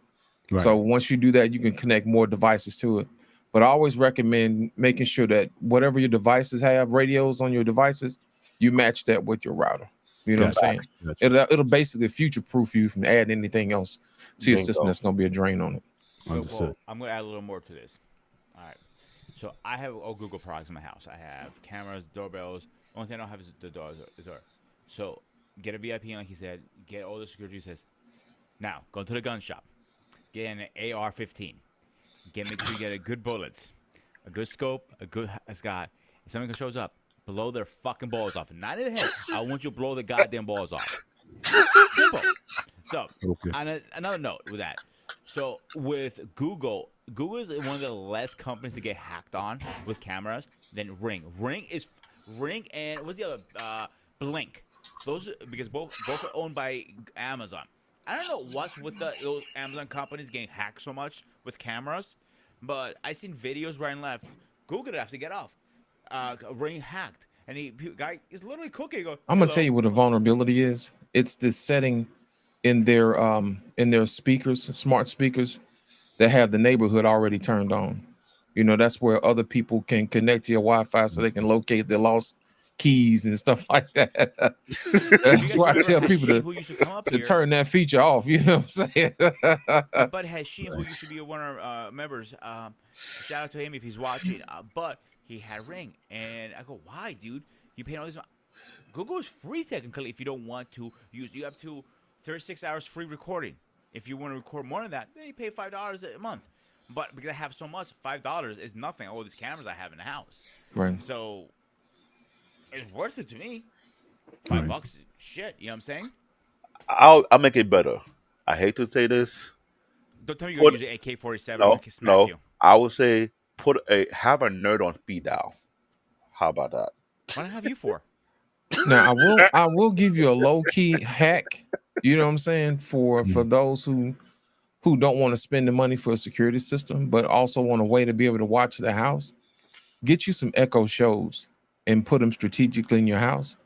And what you can do is you can use the Alexa app to log in, to drop into each room, and you can see exactly what's going on through your Alexa app. I do it all the time when I go on vacation, just to make sure nobody breaking in my house. I just, pop in and see what's going on. I don't see nothing in the house. Everything good.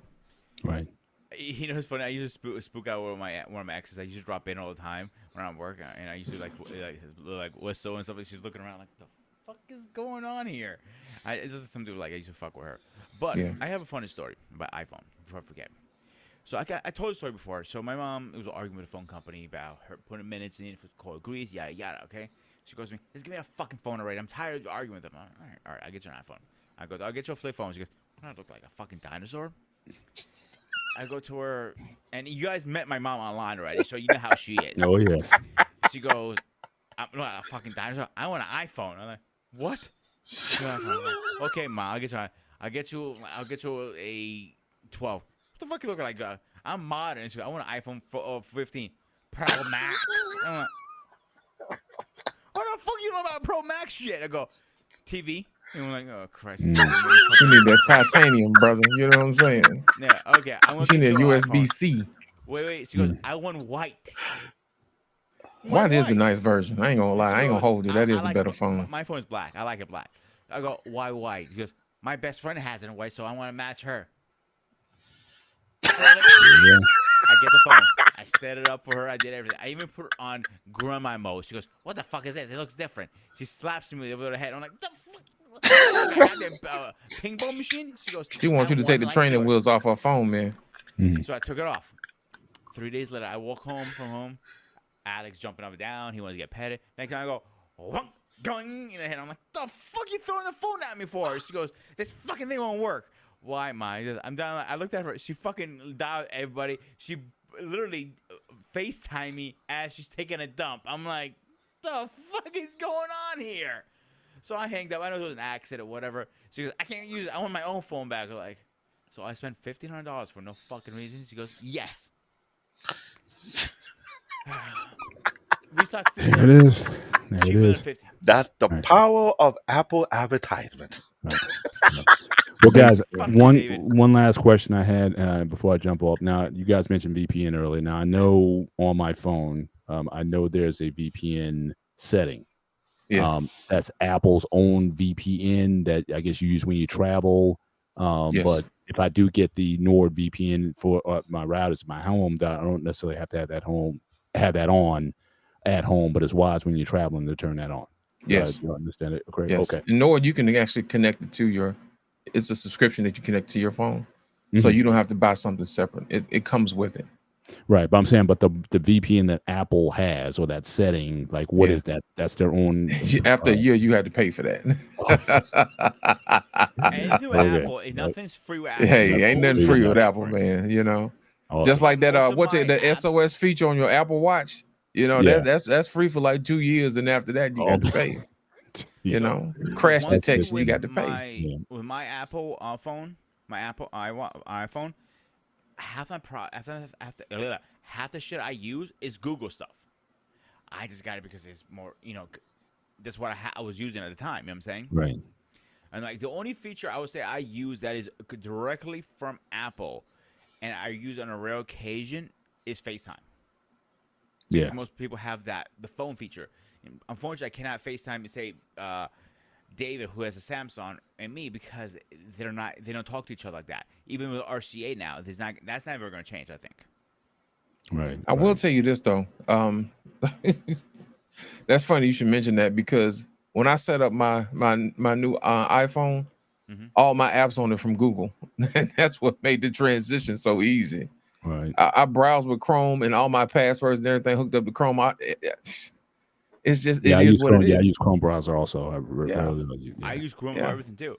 Yeah. Honestly, I'm on also, Chrome also, browser on my computer. It's Absolutely. just easy that way. Yep. I I'll be have two honest with you, different Lost. Chrome browsers. I have the Chrome and I have the Brave, because there's some cases where Chrome started to be real funny with me, that I go to the Brave because I have more security layered on that one. So I'm always going back and forth depending which might be best for me.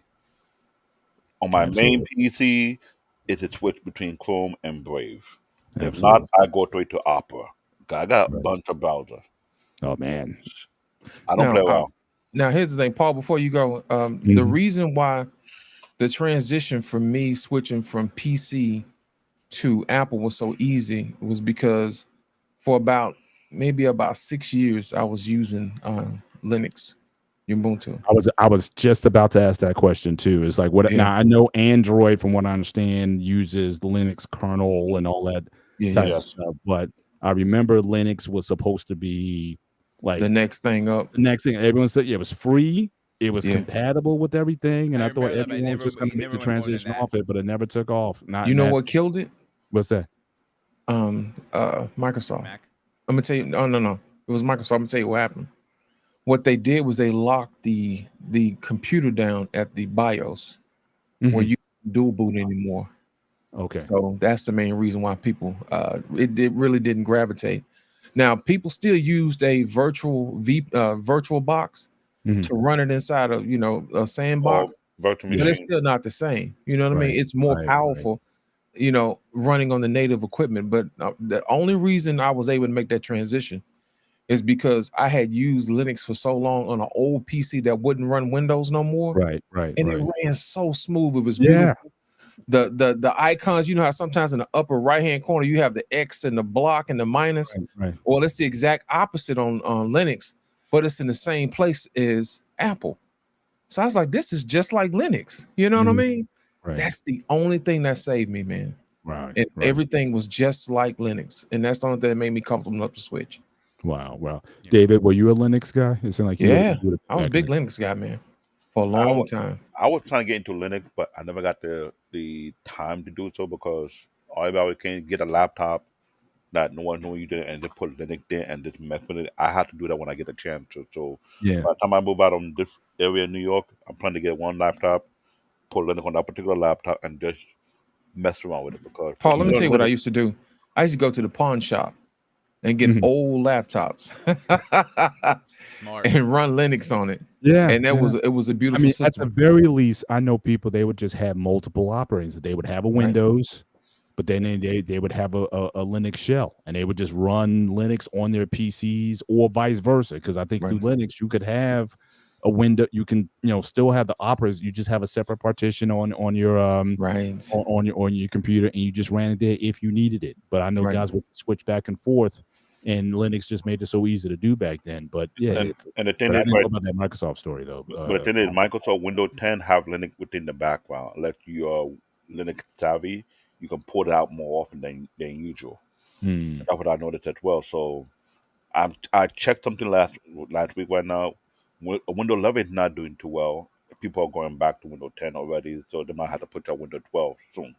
right, I right. got Windows 11 on both my PC and my laptop, and the way I look at it right now, there's certain devices don't do well on Windows 11, so I will have to do a complete walk back. But it's easy for me now because I do have my backup on my internal hard drive, which sometimes Just Right. I run everything in a virtual box, man. You don't have to worry about that. You Right. can test different kernels, different versions of Linux. You know what I mean, and switch it out. You can have like up to 10 different versions of Linux, Yeah. and try all of them until you find one that you like, and Right. just stick with that one. But you're not limited to anything as long as you find a computer to let you do it. Mhm. And See, you can I run always VirtualBox. You started. can do whatever it is you want to do. I learned everything on Windows, so this is a comfort zone thing. But when I was working with Trade to show my OBS, and he had Mac, I looked at it like I linked it through oh man, what is that app it called I use for connect to PC to PC? Oh shit, man, my brain is AnyDesk. There it is. And I was watching how he's moving. I'm like, holy shit, this is very fluid. Believe it or not. I know I'm giving shit to Mac people because again I'm a PC guy, but I gotta give you guys credit. You guys have some good shit. Paul, I know you about to drop. Do you want to give your Yep. final thoughts before you go?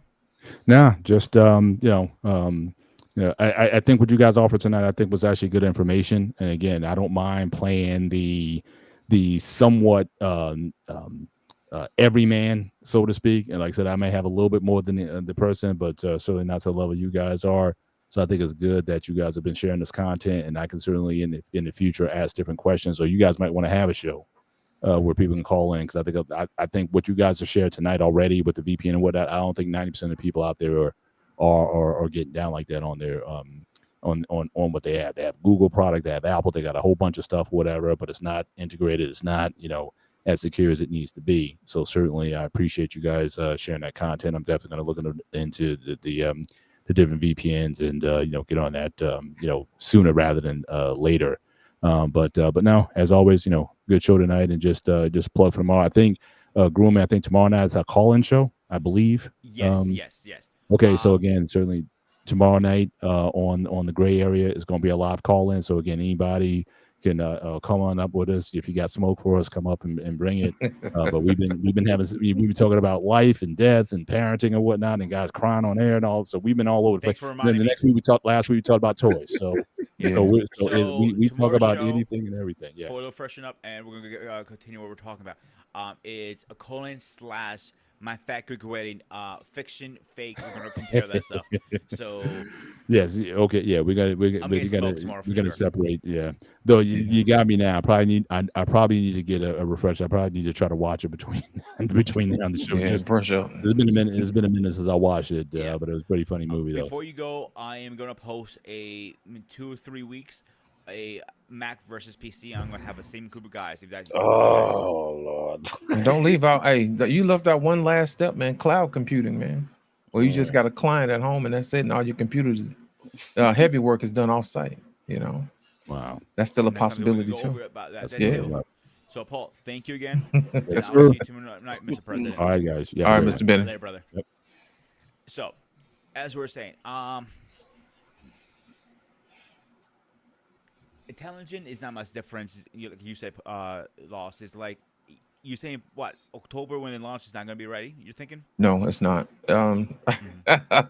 It has more to do with what they're doing over there in Europe than what they're doing over here. Is because they don't want Apple doesn't want to allow their software to be side loaded. You know what I'm saying?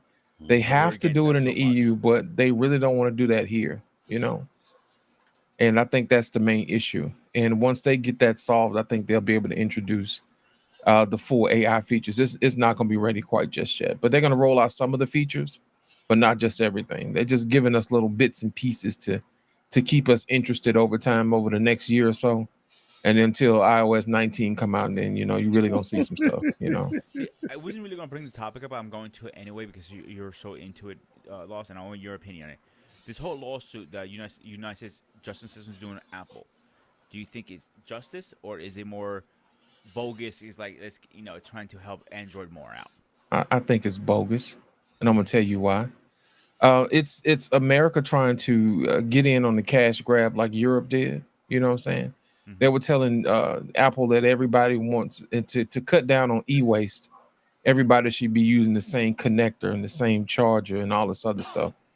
Well, once the EU found out that they can win that, they're gonna keep pushing Apple until Apple turns into Android. You know what I'm saying? It already is They at this want you to point. be able to open up your system so you can use third-party apps, so Apple doesn't get a bunch of the cuts. And then here's the thing about that makes it different for here in America. It said that over 50% of the people here have iPhones, and it's growing, and it's a larger number amongst, let's say it's 80% amongst younger adults. So those are your future customers. You see what I'm saying? Yeah. So what they're saying is that Apple has a monopoly because they're making anybody else who tries to connect with somebody else who has a non-Apple product a bad experience.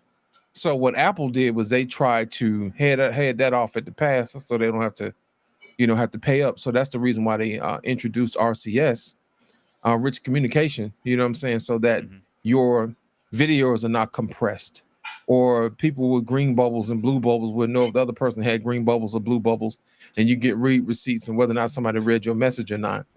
Those are some of the main contentions. But the thing about it is that there's still some Apple features like group chat. You can group video chat that is not Android compatible. You see what I'm saying? So Mhm. those are some of those things that the government is trying to force Apple, because these other companies are actually getting pushed out of the marketplace because of the influence that Apple has. it's a better experience if you're inside the ecosystem. Well, that's the very definition of monopoly in the eyes of the United States government. So I think that's the main reason why that the US government is giving Apple a hard time, is because companies like Samsung, companies like Google, Facebook, guys like that don't have the foothold or the influence or the cachet or the cash like Apple does, because Apple has a lot of the greatest minds in tech working for them, and it's pretty much like a brain drain. You know what I'm saying? So if they can put all their brain power together to come up with this other stuff while other people leave and come work for Apple, the only time somebody leaves Apple is when they've been there for 20 years and they've done all they can do, and now they want to, go somewhere else and start a new company, which usually doesn't amount to a hell of a beans once you think about it.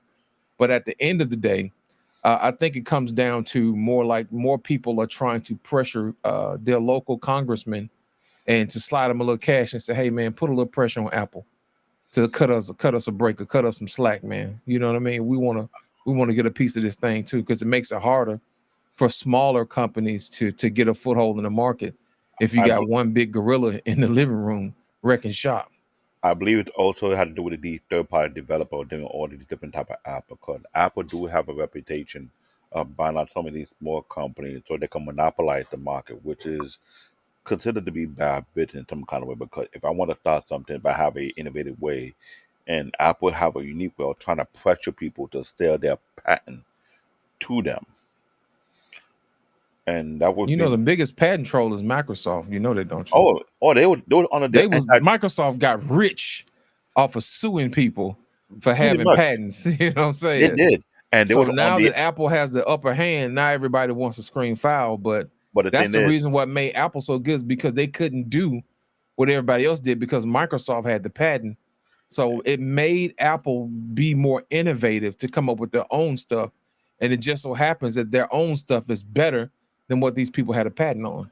not only that, Microsoft was on the antitrust lawsuit issue where they would put on some kind of sanction. Microsoft went through the same thing So when they right said that now, they had a monopoly on their browser. Remember that? hmm The Internet Explorer. They say, well, everybody uses Internet Explorer, at which one is crazy. at one point you can remove it. You can remove IATO. You can never Nope.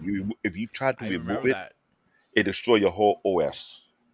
Now all of a sudden they replaced it with Edge. Now Edge can be removed, Edge can be add on, but you understand that. But here what the problem is. Microsoft and Apple are doing the same thing regardless of what anybody thinks. I don't think people know this, but Microsoft have a tab of Android. No matter what Android makes, Microsoft get a cut from that. So they find a Really? way. Yeah, they made that thing crystal clear They work decades together, ago. man. Don't get it twisted. They They work work together. together. They So when all of them Android, work So together, to let me be ask you guys honest. this question, because during the lawsuit, I think you read the lawsuit. I read part of it. Is they're blaming Apple for Microsoft's failure in the phone and Amazon's phone. Both of them they're failing. Do you No, agree or disagree? Microsoft didn't have a store. They didn't have an ecosystem. That's why they stuff failed. You know what I'm saying? but Think about it. When you have It was more weak. people who are working, developing apps for Apple, and you don't have that many people developing apps on a closed system like mhm. Microsoft, you know what I'm saying? Then you got to pay for this and pay for that. People are like, I'm just not gonna write no software for for it, for it, Microsoft. you got a point. Cause look at it this way though. Android have the Play Store, but at the same time, Samsung have their own store too as well. Right. Apple have their own store. The Epic Game have their own store. Amazon had their own store too Same as well. The with the Fire Microsoft Phone. the Microsoft store that everybody talking about, it's not doing so much well compared to all the other competition because other competition to get them better built applications. And to build app for Microsoft is like you really, really had to open up your software to the point whereby they had to put their little stamp in there. And I hate to say this, sometimes Microsoft messed up things. Microsoft have a bad track record when building And they stuff, closed off their source code too. You pretty got to much. pay for that, you know. So unless Microsoft don't go to the same lawsuit that Apple is going through right now, they have to be careful. Will be another Because repeat. I know Apple just finally lets you download RAMs to play mod games from the from the NSA and all that stuff, the old systems. Oh, Yeah. You that have been to download. What is it? that been going on for PC for a long while. We've been Oh, doing I mod. said Apple.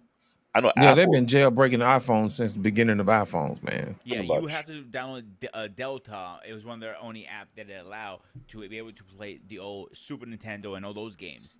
Right. They call that But emulator, and that yeah, have been the same for almost a decade now. They have emulators for playing all type absolutely of game more. console on the PC. Now, the more popular one called Blue stacks. Blue Stacks. That one is a big money maker because now you can play mobile games on your PC. And Google caught onto it. Now that Google doing their own version because BlueStack and many other with an emulator for in case you want to play your Super Nintendo Days game on your PC, and if you have a third party video card, like I always said before, it make things look much even better. I was playing Game Boy game on PC way back then, so that's like nostalgia. But right now, Microsoft knows, and I know this very well. Since they have a new CEO, it's not the guy who run the Clippers. He had to be careful because if they put them to the same predicament with Apple in, you won't go to another antitrust issue to the point whereby they now want to force you to break up. Because whenever a company get too big, what the first thing the government's looking at? Okay, you're getting too big, you monopolize the market, it's time for you to break up into But I different thought pieces. it happened to Microsoft once, a while It back. did. And like when Xbox first coming around, they told them, "Listen, you guys are getting way too big. You guys will break it up, or we're gonna sue your ass." And they broke up before they got sued. Or am I wrong with my information? They broke up temporary. Keyword temporary. Allegedly. I'm not an Xbox fan, but to me, Xbox to me is watered down because nothing more than another PC. But there's nothing great about the Xbox series Oh, compared to the don't let CQ here say that because he's gonna bring you the smoke on I that one. I really don't care because you have people out there who built their own quote unquote custom made Xbox. That's the problem. I don't care what people feel, but technically speaking, any expert tech can build their own Xbox out of Xbox. Because you're using PT part anyway, either you like it or you don't. The only thing hard PlayStation to Two. PlayStation 2 was not that same way, but to a certain degree.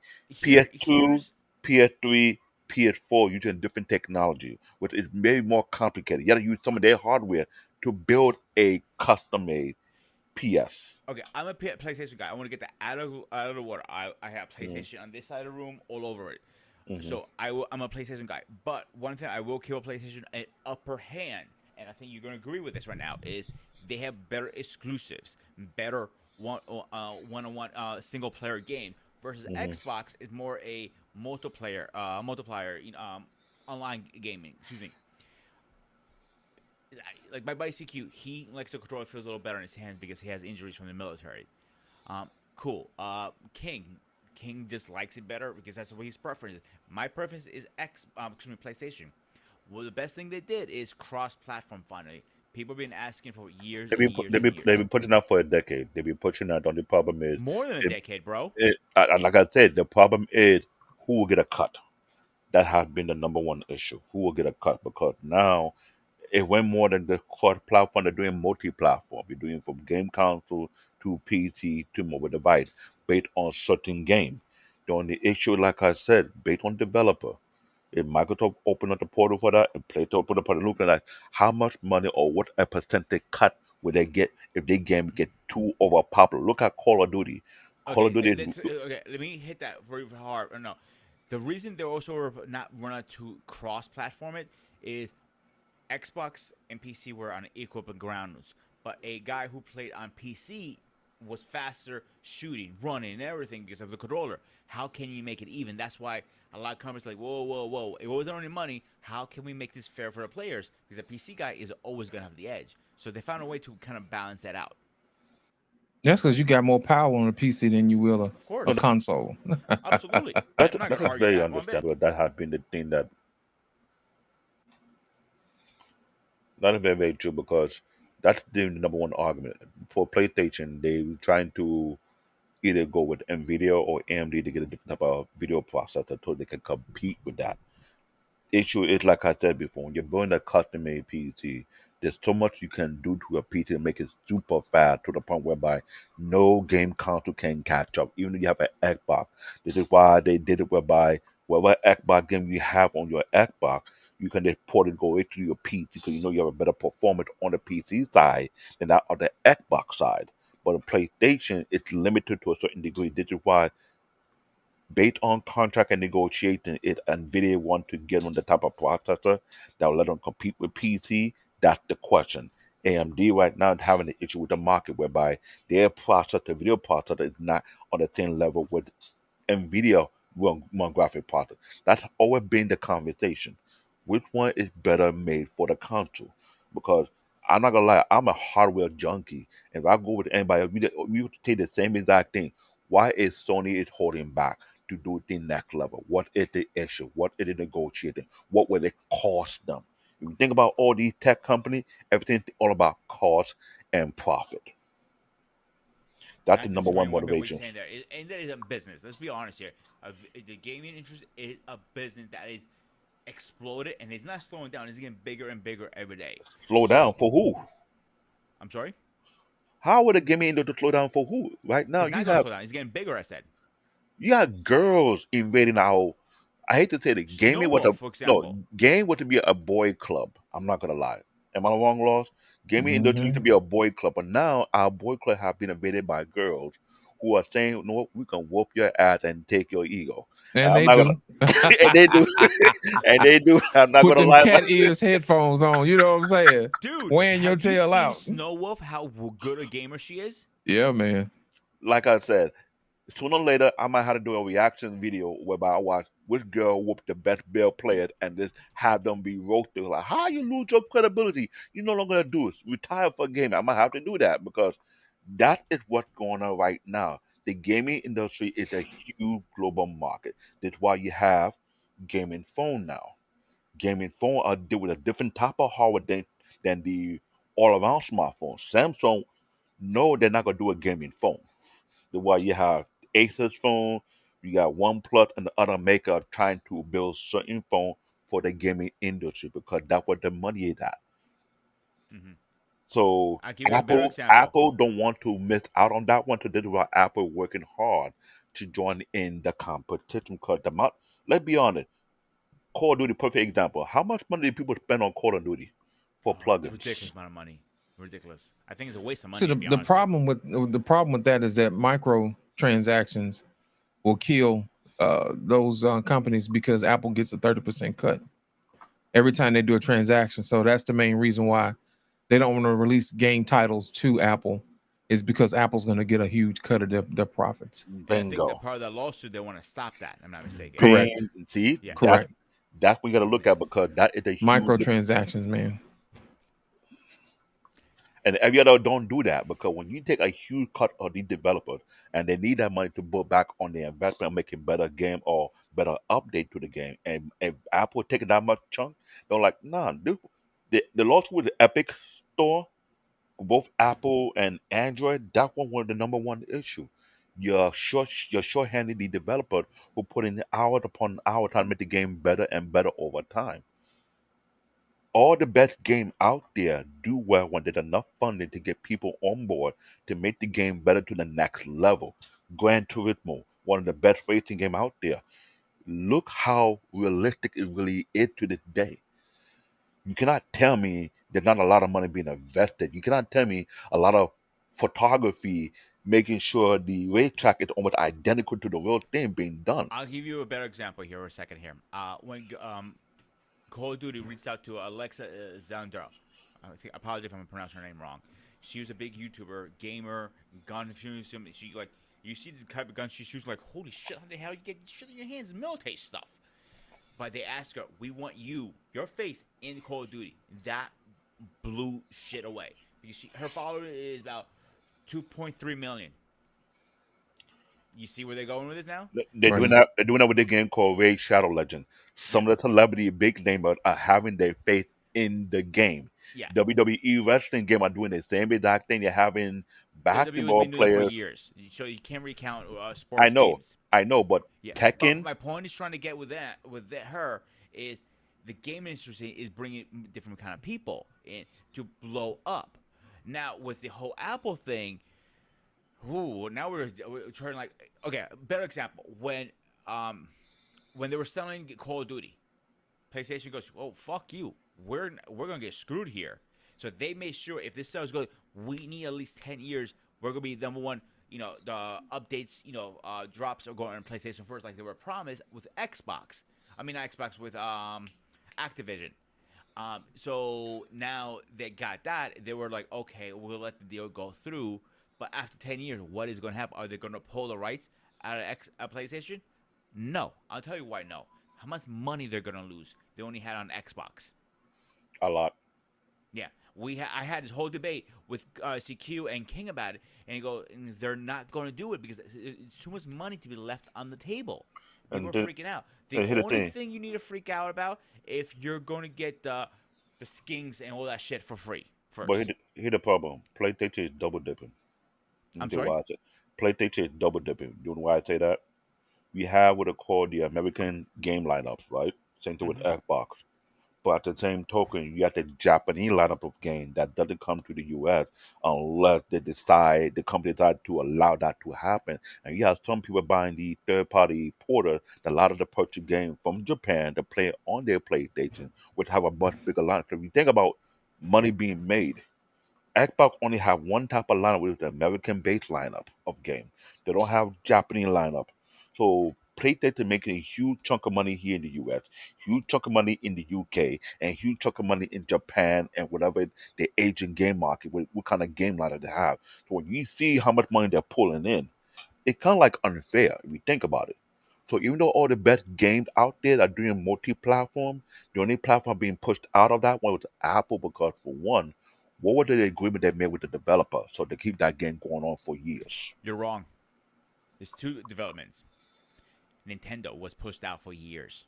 Sure was. Yeah, Yeah, yeah, yeah, yeah. You're Nintendo right. did You're not right. want to You're pay right. those rights. Nintendo You know, literally you know turned how I know around. you telling the truth because my brother had a console that he got a chip from on eBay Mhm. that he put inside his console, and he was able to play Japanese games. So he was able to get Japanese games and play them on his American console with this chip. You know what I'm saying? See, Lord, what I'm So talking that about. that was Like before Tiger that was Shark back in the day. beforehand. You know what I'm saying? That was before they started, doing everything online. But that was when you had to buy the physical, Hmm. you know, disc. You know what I'm saying, so to speak. So So that, people have been doing that for years, man. Yeah, so back in the that's Tiger Shark days, you could have, get the bulk and get the chip and everything through them. Yeah, man. And it wasn't illegal at the time, but when they realized, oh shit, we need to do something about this because it's and legit this is not why I legal. say the gaming industry is a very uncontrollable market because no one thought it would get this big. This is not a multi-billion dollar. This is not a multi.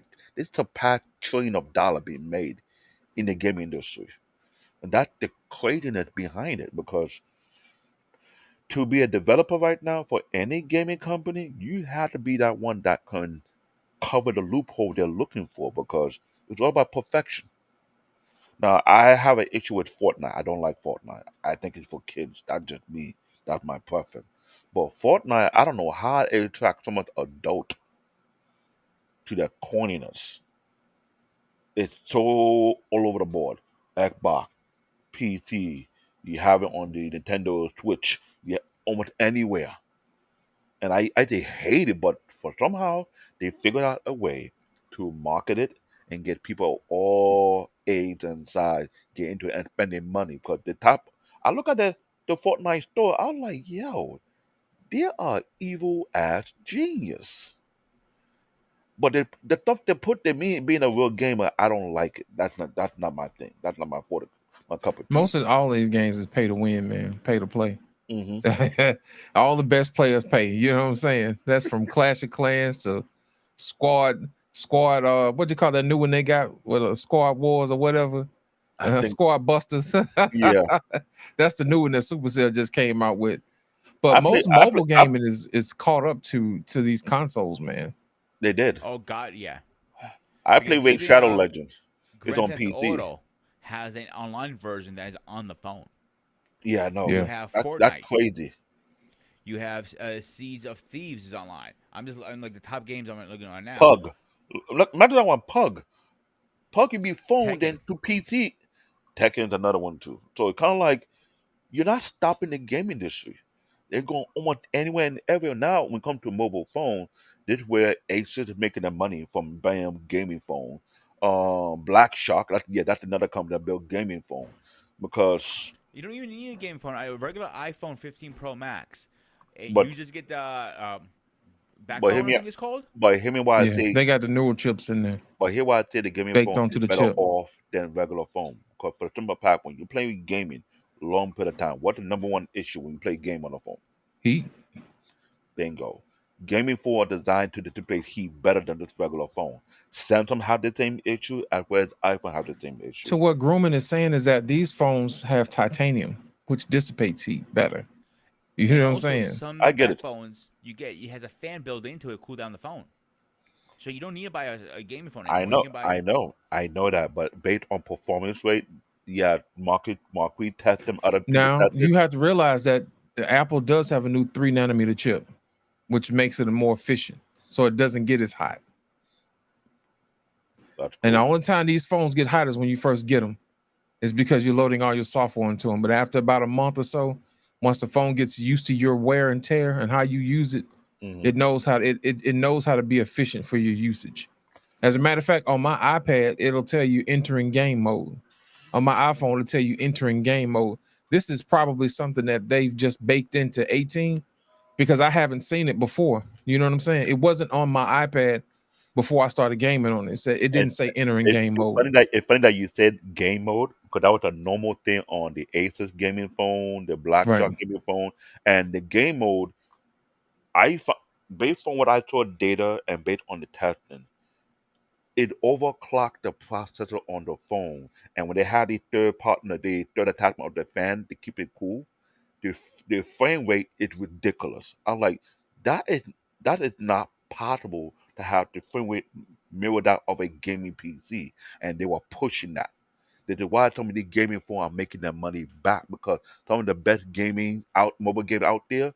If you want to get the best competition, you got to get this phone with the attachment whatsoever, the Snapdragon overclock. See, you Everybody know what I understand think is going to overclock? happen, David, eventually down the Mhm. road with gaming. I don't think PlayStation is going to be making systems in the long run because they make the money off the games, not their hardware. Cloud computing. Pretty much. That's where I was going with this. Even on But your the phone, prob- you're gonna be able to play everything on your phone or stream right from your and I know that TV. Amazon was doing the same thing, but here's the issue with cloud computing: It lags right now. lag and infrastructure. I always keep saying it. When American infrastructure is not up to date, not up to par, you will see the most annoying. Like you have Amazon Luna, Well, PlayStation have their here's the own thing. We cloud. really can't listen. We really can't use gaming lag because everybody connected to Wi-Fi. So that's not going to be the issue. And latency is not going to be an issue. Hmm. It's only time when you're not connected to Wi-Fi is going to be an issue. Most people at home when they playing their games in the cool and the air conditioning, to be honest, sitting on their couch chilling. You know exactly. So latency is I not know. going to be the issue. So with I my hear you. setup at home, um, right now I'm running a TP. I can't remember which model. It's one of the. I paid $800 for this fucking sucker. So because we have my mom streaming, I'm streaming. Sometimes I'm streaming, have a TV in the background. I might have somebody else. I have like 5 or 6 things going on. I cannot afford lag. So I never had that Get a issue of Wi-Fi lagging. 6 router, man. That's what I have. The newest one. It shouldn't be no issue then. And I don't have an issue. That's what I'm trying to say. So No, I will tell you this too, Groman. In certain cities, I think Spectrum, I think it's somebody who's coming out, Comcast is coming out with dual up and down processing. You know, sometimes mhm. your upstream is much slower than your downstream. Hmm. Well, now it's the same way. It's the same speed up and down. So So there's where literally going to be no lag, Yeah. like none. Where I live, I only have one option for internet is Blue Ridge. That's the only option we have up here. Right. And it But it's coming out, man. It's only yeah. rolling out to the major cities right now. But I Pretty think much. once they get that in place, the secondary markets, like say for instance, if Atlanta is the one that's closest that's getting it here, it's just a matter of time before Birmingham gets it because it's the next biggest city And in you're the right. South in Fios proximity. was a good Look at example of this that way though. too. I have what I call the Verizon gigabit package, right? And I don't know where for the past year I'm hearing about the 2 gigabit. I'm like, dude, that don't sound right. Two It's gonna be 10 gig. minimum. 10 minimum. I get it when you have 1 gig, but 2 gig that's like an overkill to me.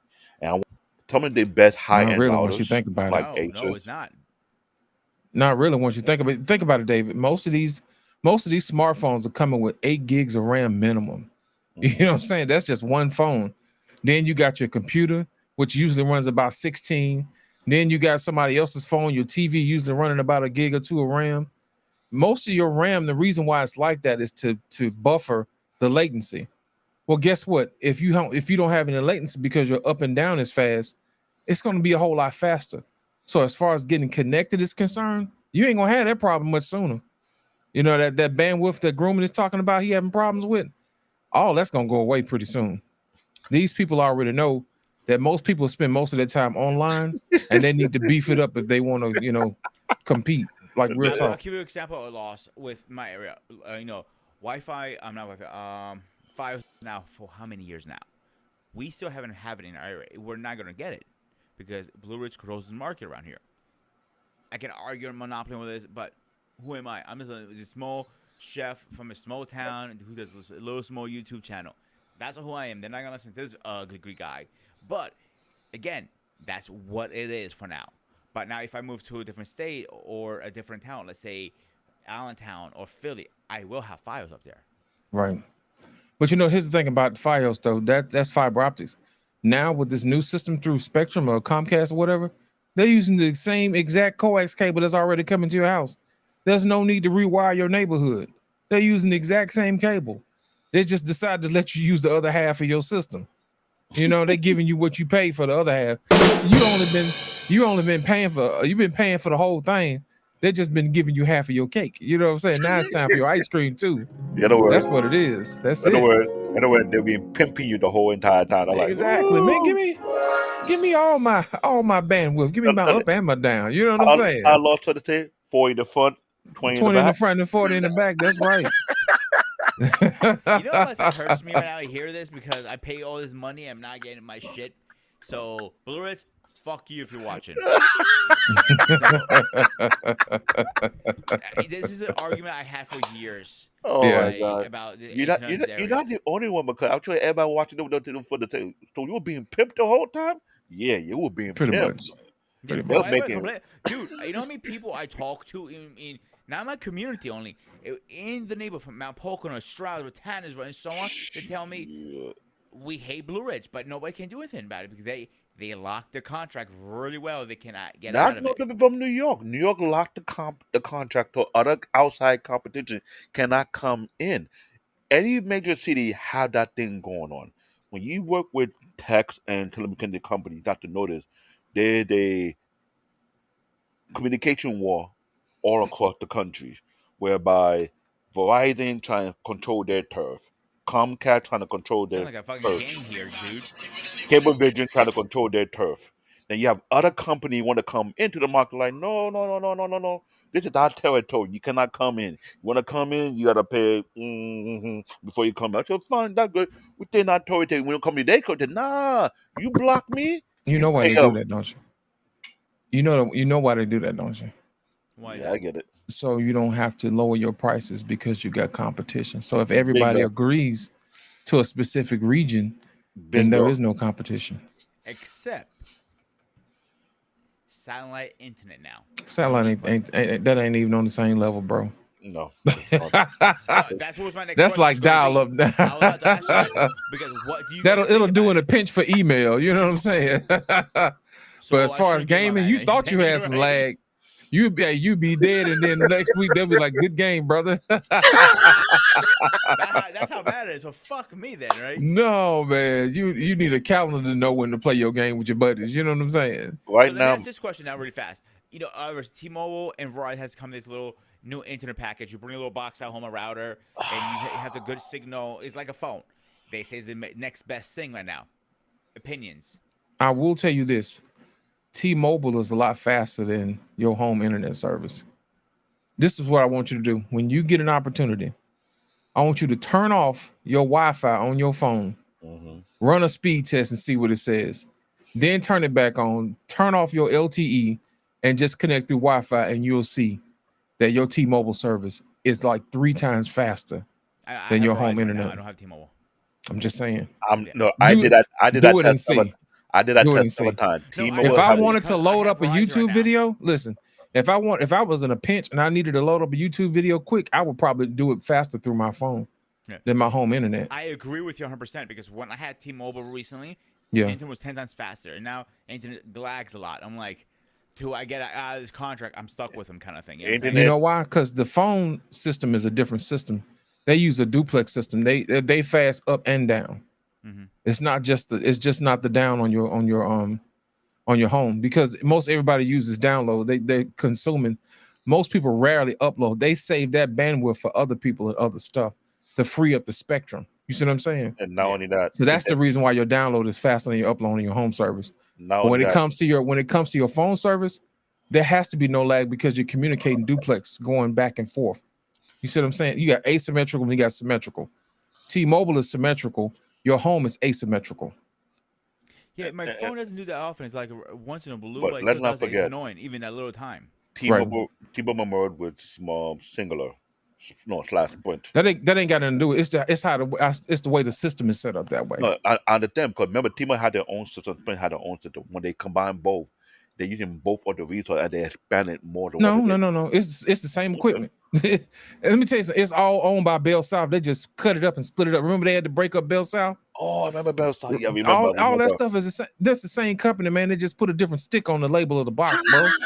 The only Pac thing I would Bell, say when they Pacific did Bell, merge- Southeastern Bell, I North forgot. Bell. I forgot about That's the all Bell the company. same, bro. David, hang on a second. When they did merge, you got more towers, so more coverage. That's the only thing that really helped. Because there's a lot. Grumman, let me explain something to you. It's all the same towers, bro. They just had different equipment up there. So Verizon doesn't use. So you're saying Verizon, T-Mobile use the same It's ones now? all the same towers. Really? And guess who the towers are made by? Government? No, Sony Ericsson. It's Get the their fuck outta equipment. here. You're fucking with me. No, I'm not. Look it up. Sony Ericsson makes all of these cell phone towers equipment. He telling the Look truth. it up. Oh, I That will. be- he telling the truth. Look it up. I They believe got you. the best stuff. You know who got the second best stuff? Huawei. And then- Yes. yeah, and That's then the Blo- main reason why they and don't that- they don't want to let Huawei over here. They Because were their here one stuff, time, they got got banned. real 5G. We got fake 5G. Yeah. They got banned that- for some other reasons. From I get something about bullshit, but No, they banned No? from the U.S. Listen, they're gonna tell you we don't want the Chinese equipment over here because they're gonna spy on us. That's the No, same it thing they was something said else. It about wasn't that TikTok. reason. No, that was the reason. That Okay. was the reason. But here's the thing: the real reason why is because their stuff was better than ours. by far. They had real 5G. We had 5G light. Okay, let me ask you one more question here, guys, and I think we're gonna call it tonight. So Tesla has Elon Musk has announced he hates Apple. He uses an iPhone 15 because it works the best with his cars. Right. So he's talking about he's coming out with a phone called the Apple phone, I think is it, or Megaphone, something like that. I can't remember the name of it. What is your opinion on that? Here's the thing. Elon, he be trying to do a lot of stuff, man. When he first brought that phone out, he was using that phone as a cryptocurrency miner. And most people don't care nothing about all that. You know what I'm saying? They don't care whether or not your phone is on all the time making Bitcoin. You know what I'm saying? Most people don't care about that. I think what it was, he wants to introduce something different to the marketplace, but he's gonna soon find out. Most people, they're gonna stick to what they already do. Now, here's the thing. It was cool when he came out with electric car, and other people started coming out with it. Now he has some real competition. But when it comes to this phone thing, man, it's just one of those things, man. It's people are creatures of habit, man. You know, think about it. That's the main reason why when people switch over to Apple, they don't really switch back. They don't come back, you know, because of the way the ecosystem is set up. Mhm. Cars and stuff is different, you know. Because think about it, you're going from a gasoline-based car to an electric car. When gas gets to $9-10 a gallon, it's like, man, no, I don't want to do that. Let me go and plug up at the house. You know what I'm saying? It's a whole hell of a lot cheaper. It's kind of hard to go back to gas when you've been saving so much money on electricity. And then maintenance. Think about it. There is no blown head gasket on an electric car. Now, we'll tell you this, though. If your battery pack goes out, you better have your extra 15 grand to 20 grand sitting around for them to upload a new one. And that's the only real problem I see with Teslas. When they break, they break all the way. You know what I'm saying? Yeah. So one of the problems, some of the chargers in New York City, at least, and you've seen around, David, they're not, half of them don't even work half the times. That's one Right. problem. and they realize a lot of these problems that are coming up is not worth the money you're saving. You're spending more money, so a lot of people are actually who bought the electric cars, Tesla and BMW. They're trading fast as they can get. There's so many on the lots now, you don't know what to do with them. They cannot sell electric cars anymore. Now people are buying gas again because the headache is not worth it. This ain't even the extra insurance with it. It's still not fucking Here the worth thing. it. Here the thing. When they did the electric car, it was a slap on the petroleum company because they were making their profit for ages. So when they realized people trying to walk away from it, it's like, oh, you trying to do what dirty? Oh, we got something for you. You know, you do all these. I'll be honest. This has been an ongoing when we come to cooperate from opposite side. When electric cars making their money, and you have all these charging stations, some of these areas have jurisdiction that belong to the petrol heads, the oligarch. They don't want the electrical car company to make their money. No, to a certain degree. To a certain degree. I'm talking about New York City because I would think I'll see a lot of electrical charging port all over the city, but that's not the case. Only certain region that has it. And I get it, I understand it. They have it in Long Island a lot. But in New York City, it's very critical where they want to put that. So there's the extra behind plug. You say maintenance. You put it in the wrong neighborhood and it's not properly maintained, then when people want to charge their Tesla car or any car that's supposed to be compatible, that is the issue. I spoke to a guy about that out here, and I tell him there's some underground beef on both sides whereby people trying to force the other hand to give up. Now you see people say walk away from the electrical car buying gas car. That is because they want to make sure Tesla lose. If Tesla lose their battle to the gas company, then what do you expect?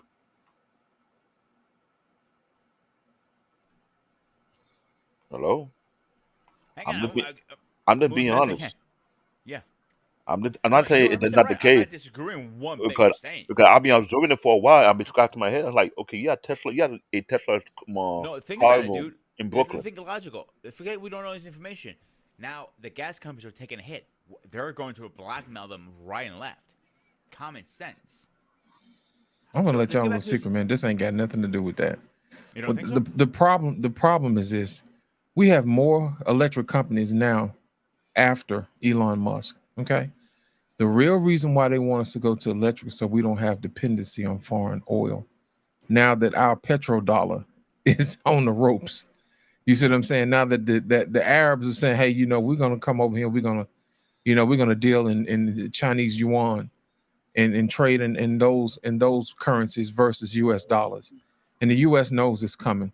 So That's a good point. hyperinflation and all this other stuff, that's the main reason why they want to get us off of oil dependency as quickly as possible. That makes And they're sense. using these electric cars mandates to do it. Well, the problem with that is that the infrastructure is not there to support that yet. Once again, That's the real issue. I'm not gonna argue say no because you're right. I can't I, argue with that. I, I believe that too as well because I'm watching what's going on and all this new currency, either be the BRICS or join the. It's like there's so much going on. I shared a video recently about how my country is making their own card and why people are not buying it because there's something going on with the market whereby people are being, I don't know, stuck in their ways. Well, people always like foreigns better than the homegrown stuff. You know that, don't you, David? Because they think they're getting something better. That's the main reason why Mercedes Benz and BMW sell more to Here, people who want to be affluent than people who have their homegrown cars here in America. So side note, you guys may know this. People think Tesla is the best electric car in the market. It's not actually. Mm-mm. Mercedes has the best one on the market right now. Last time I checked, I might be wrong now. It was a year ago. Last time I checked. Yeah. But Mercedes has more miles on one charge. It lasts longer. It breaks down less. Now people buying these cars from Tesla, and they're in 2 3 years they're already trading them in because they're too much money to fix them. They can't afford it sometimes. So Well, here's the thing about Tesla. Tesla's trying to build a more affordable electric car now, and they're going to need something in the $20,000 range, $30,000 range to turn a profit. And you're going to not have all the bells and whistles that these other ones have had, but the Chinese make some fantastic oh, electric oh, cars. I've been checking that too. I was like, oh. here's where me as BYD, check them out. like where I live. Oh, that's the company. Oh, I see it. Check them They out. Guys, hang on one second. Even you, Dave, this is where a hiccup comes in. Where I live in a apartment complex, I have my own parking spot. And like it's like okay, here's your area, here's your area. Like first come first serve where you park. But where am I going to charge my electric car? I don't have the access. I have to go to supercharge all the time. That's not convenient for me. Then I just keep my gas car. You know what I'm saying? Or your apartment complex puts in a supercharger. Yeah, good luck with that. They No, no, will no. Eventually, they're gonna have to. eventually will That's they an pass a law? amenity that Yes. they can charge for. Yeah. So, all right, let's close it out. Lost, you go first. David, you go next. I'll finish up. All right. All right, go ahead. Last thoughts. Go ahead. Here's my thing, man. Technology is one of those things that's never going to slow down.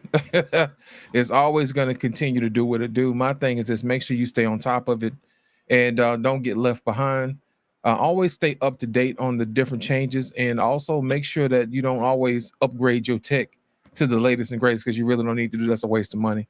Because the minute you go to trade it in, you'll find out it's only worth half of what you paid for, and then you'll be mad. So you might as well go and keep it until the wheels fall off. And that's my comment.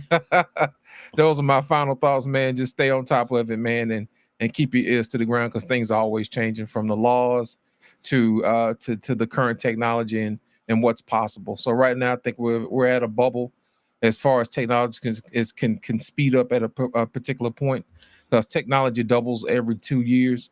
So I think we're at the point we're at the second part of this 2 year cycle, and we're starting with this AI thing. So I think once we get another 2 years, then we'll probably be stagnant in what it can really do.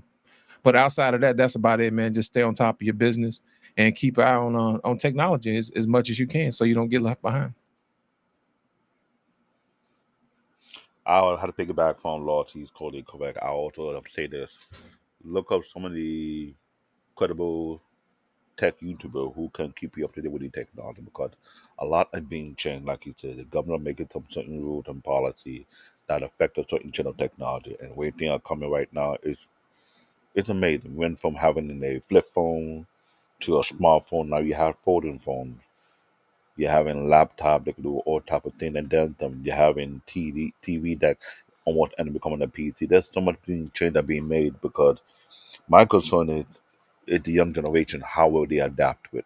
Will it help them or will it hinder them? That's something you have to be aware of and start to study more about it because as a father, yeah, during the pandemic when they give out the iPad, trust me, I had not much hiccup with it, but I'll see what was going on, see the path we were taking. But I'm looking at the big picture. What is next? What's gonna happen? What are the changes gonna be made? But either way, this is a good conversation. I really enjoyed. I hope to see more of this later on soon.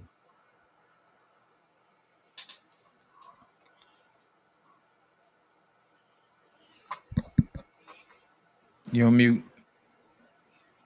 You got to mute Okay, my monster. bad. Hey, it bit me on my ass funny. The mute monster got me on my own show finally. I had a good streak for a while. It finally bite me in the goddamn dick. So, yes, I said dick, David. People can see you in the background. But back in the day, I opened statement was when phones used to be fun. Back in the early 2000s, 2010s, phones used to be fucking fun. You couldn't wait the next thing. The tech was so awesome. We're back at that level, I think. I think when Lost and David said the phones kind of like plateaued for a while. The only thing that changed is like the chip. Nothing really changed about them. Like, what's the difference about 12, 13, 14, except one little button and a frame? Nothing really. So you buying the same phone. Same thing with Samsung. A couple things. The only thing that really updated is AI. Let's see where this goes. I am curious with the 18 coming out, iOS 18. I am very curious of that. It makes me very excited. So overall, first of all, I want to say thank you for both of you for coming in. It was a pleasure, and it's always an honor to have you guys. David, you know this is a home for you. Lost. This is your second home. I know BMU is your first one. Now you have the second one. So welcome to the family. You didn't know Indeed. one. So Indeed. As always, it's a pleasure. yeah. I'll let you know when we're going to do the Mac versus a PC. I think you're going to love Ah, that show. but before you do that, make sure you get the clips of the commercial they did because those commercials I'm going to do that are actually. iconic and it's funny as hell. Because Yeah. I'm not gonna lie, everybody was trying to see who had the better commercial. Microsoft had the better commercial, or Apple had a better because it's always been our argument, and even the news media was talking about it. Like, what's going on this battle between Microsoft and Apple, and they add but And it it was was funny. com- They hired some really good actors. Like, I mean, movie star actors. Where I was like, shit, they're going all fucking out. They're going to war. It was a fight.